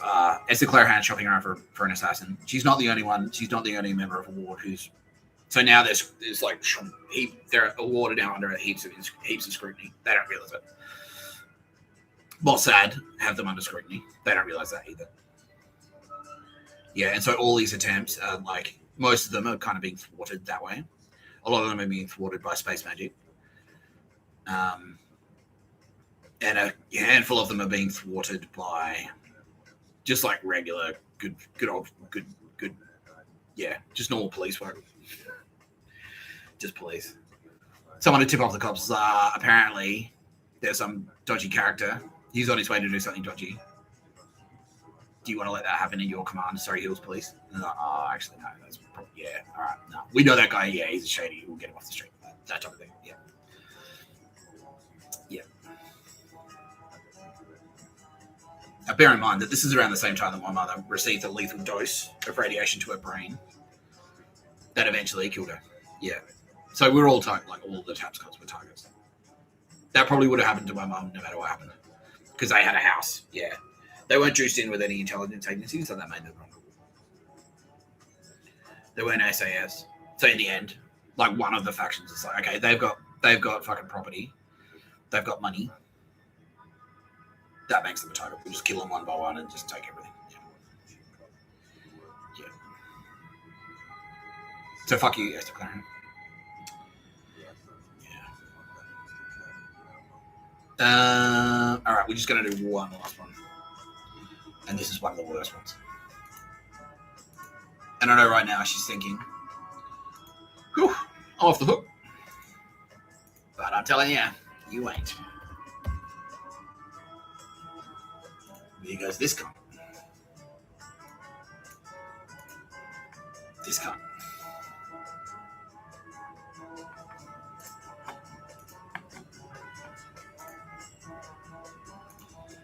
Is at every intersection of Let's Murder Nick Tapscott and all the Turbo Babes. All of them. Let's kill them all, she said. I want to kill them all.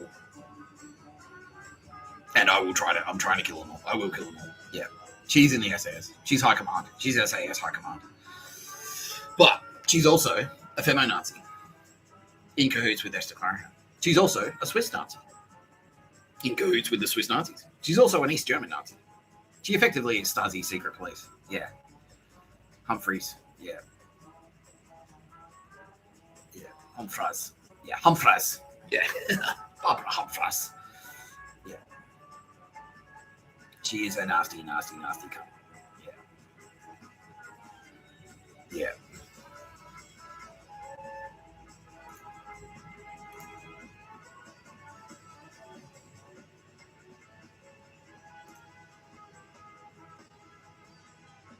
Yeah, Vogue magazine.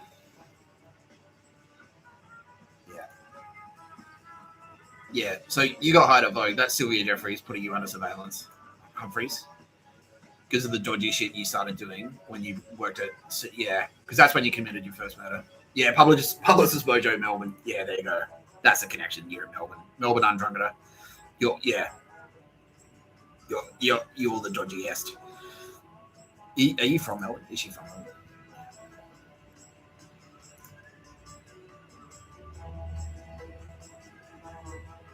Yeah, Swinburne. Yeah, that's it. Yeah. So yeah, she's Melbourne Undrunketer, Swiss Nazi, SAS, fucking, and Stasi. Yeah, all of them. She's all of them combined. Surprisingly, not a pedo. But a fucking bitch. How many murders, Kitty Callahan?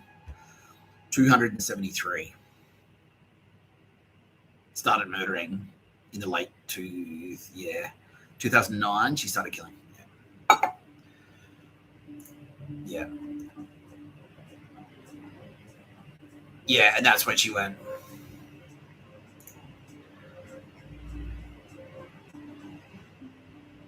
Yeah. Starts killing a Publicist Mojo, Melbourne. Yeah. For Undrunketer. And then that puts her on the radar. Proves that she can kill. The SAS like her. She gets her job. Yeah.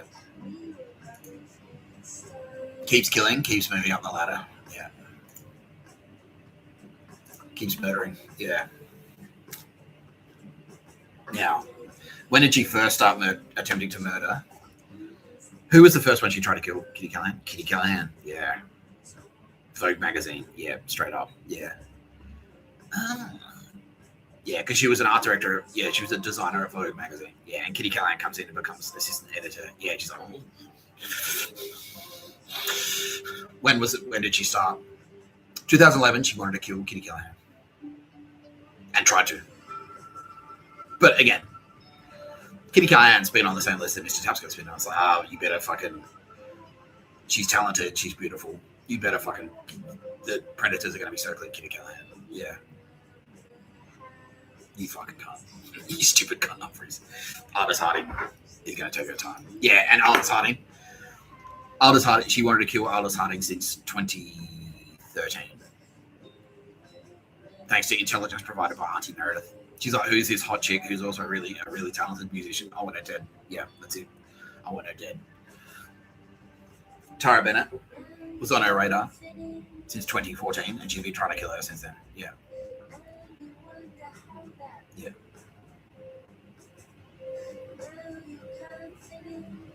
You're going to Guantanamo. Yeah. Rebecca Pastilli. Attempted to kill Rebecca Pastilli 16 times. Just because she's hot and she works in fashion design. Hot and designer. Yeah. Yeah. You're potentially better than me at being a designer and you're hot. I want you dead. I'll kill you. Yeah.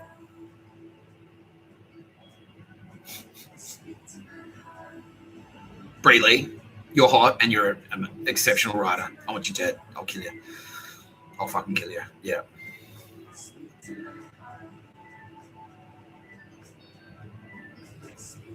Edward and Nina. This was the bitch who pulled the plug on China Heights. She's like, nah, get them out of that space. Yeah, made a few calls. Who owns it? Yeah, kick them out. Yeah. Kept the gallery open. Just stole it, basically. It's like, yeah, kick them off the lease and then reopened it under the name China Heights.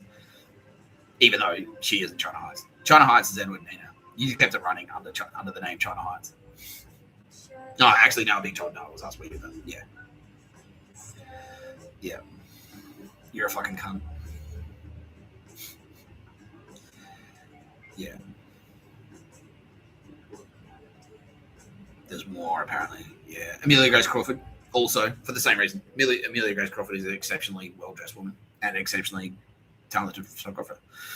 She was on your radar as well through, yeah, because you're an associate of Auntie Meredith. That's right, yeah, the Melbourne thing. Yeah, you used your Melbourne.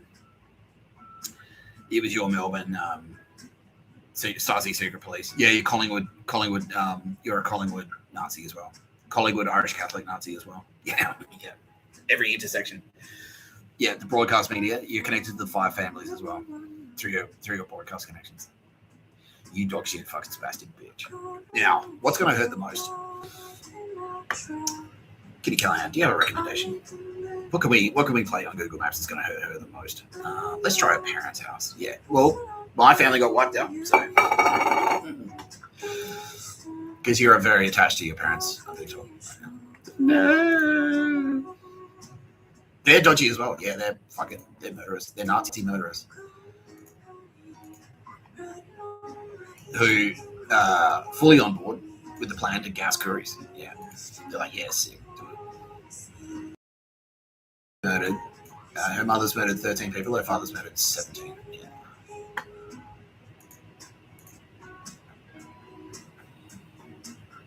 Yeah. And they're not watching, but she is watching. She's like desperately right now trying to call them, but the phone's not working. Because we did your agency already, and the Australian, and what's left, like, yeah, the good people. ACIC is gone, but they're still active. So yeah, this is for you, cunt.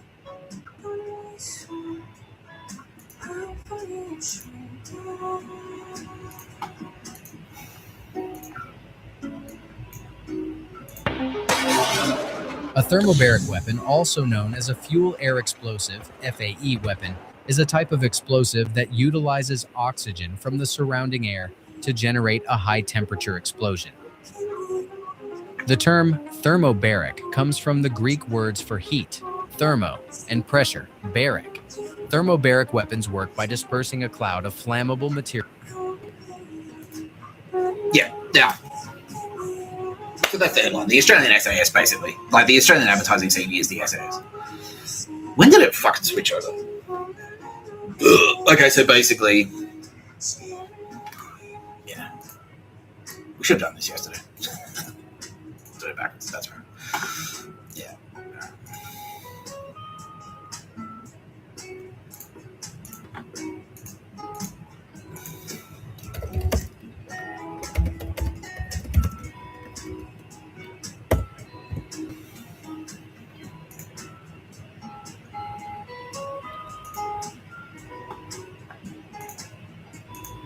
Yeah. All right.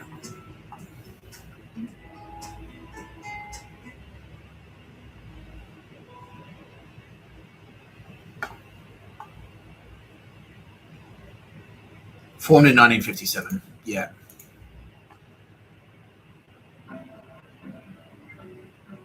Expanded to a regiment 1964. Direct command unit of the Special Operations Command. They're cooked.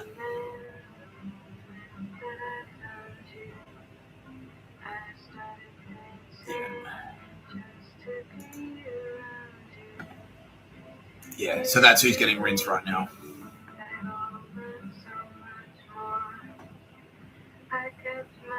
Yeah. That's when I got cooked. Yeah. Remember yesterday I was saying separation of powers? So in 2008, yeah. Special Operations Command, SOCO MD. So SOCO MD effectively is a ward. Is an Australian Defence Force command that was established on the 5th of May 2003 to unite, to unite all the Australian armies, Special Forces units by 2000, and by 2008 was fully operational. Australia's Special Operations Command is the equivalent status to Australia's Fleet, Forces and Air Commands. It is modelled on the equivalent commands in the United States and British military forces. They're all gone in all of those. Yeah, all of those nations have dissolved their commands because exactly what was happening there happened here, where there was no separation of powers. Remember yesterday I was saying, like, no, you want them to be separate. So they can't, they can't just become all powerful. Because if they take on all the responsibilities, there's no checks and balances. Yeah, there's none. Well, they didn't realize there's like all of them. Eventually, if you keep following the chain of command, it leads to the Governor General, which leads to the King of England. So he can easily just go and shut it down. Yeah, and that's what he did. Yeah, so Vietnam, they started getting financed. So Cold War, that's when they started getting financed. Yeah, 57, that's like when the Cold War really started to fucking heat up. Yeah. Yeah, the Cold War, that's when it started. Yeah, and they kept getting more and more financing. They went to Vietnam, did a bunch of shit there. They were running Black Ops in the Philippines and stuff like that. They basically were just allowed to do whatever they wanted. Yeah. It was Five Eyes, the Five Eyes Goon Squad. In the 60s and 70s, Black Ops against, like, it was anything, man, basically. And they didn't have any accountability until, like, Iran-Contra changed the game. Because it's like, wait, what the fuck? Like, people are doing that. You fucking lose it. You spastic dickheads are doing that shit. Fuck you. Yeah. And then that changed a lot of things. Yeah. That changed a lot of things. Yeah, part of Australian Defence Force. Yeah, dog shit. Yeah. Yeah, ADF. Yeah, SASR, ADF. ADF, dog shit. Yeah.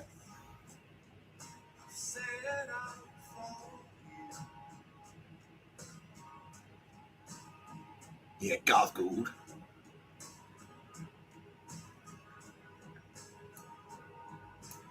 Is a Nazi. Yeah, East Timor. Yeah, they're in there then.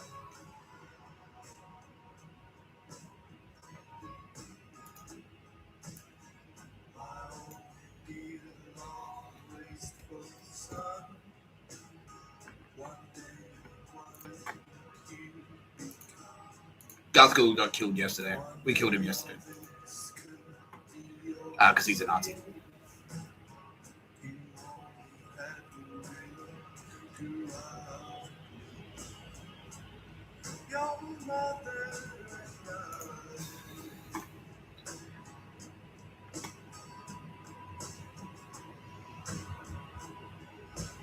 Yeah, from Cronulla. Yeah. So basically, yeah, ScoMo was pushing him up the ranks. Yeah, he's an eastern suburb / Maroubra Nazi. The Bra Boys are the SAS, by the way. Yeah, Bra Boys are SAS. They just straight up gangsters. Yeah. Dog shit. Yeah. And so when did advertising get involved? Yeah, in the advertising, and this happened globally. Advertising got involved in like the 70s because they're like, well, okay, effectively your propaganda. Yeah, we need a propaganda wing. All special forces need propaganda. And so they're kind of like, well, if you're putting stuff on broadcast television, we need the military in there. Yeah, because propaganda, especially in the Cold War, is more and more important. Yeah, propaganda has always been a thing. Like the printing press has always been a weapon of war. Always. Yeah. So as long as there's been media, it's been related to warfare. It's been propaganda. There was like hieroglyphic. There was propaganda. There's propaganda in ancient Egypt. They had hieroglyphics that were propaganda. Like people were carving out fucking building temples and shit that were propaganda, like anti-pharaoh propaganda and stuff. Yeah. Like the Bible, like Paul the Apostle. Paul the Apostle is anti-Semitic propaganda from the Romans. So propaganda has always been a thing. Yeah. So they're like, okay, well, you'll be the special communications division. Yeah, creative and yeah. Yeah. So they all got like basically like, yeah. But none of them, they all did the same dog shit that I did. It's like, all right, you're in the SAS wink. But it's like no one ever, they just like, oh, yeah. You're in the boys club. You win awards and stuff like that. But it's just like, it's a wink thing. It's a mafia. No one signs a contract. Yeah, there's no accountability. There's no accountability at all. Yeah. Yeah, and then if you kill for them, you start moving up the ladder, like Barbara Humphries. That's why she ends up at the top. Yeah, that's why she ends up at the top. Yeah. Dog shit. Fuck you. Fuck you, Humphries. All right, well, there you go. Bit of a history lesson. Yeah. But it wouldn't be an episode of No Pictures of the Bird unless we end with some spectacular fireworks, right, Kitty Callahan? That's right, Mr. Tapscott. So let's play Google Maps.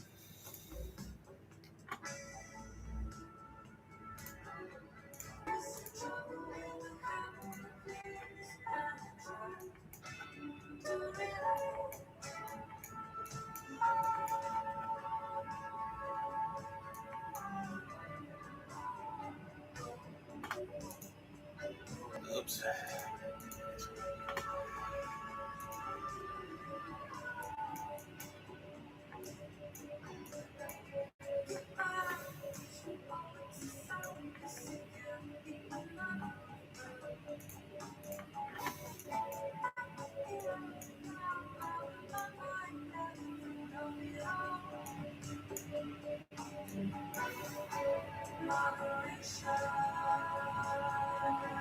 Okay, this is effectively an extermination city.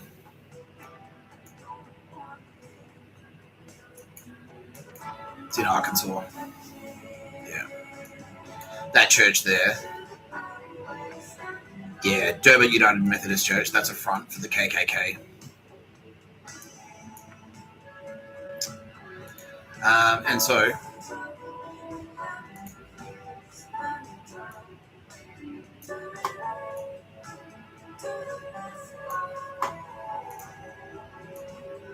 it's nice to know that you're God-fearing, because here comes God's wrath.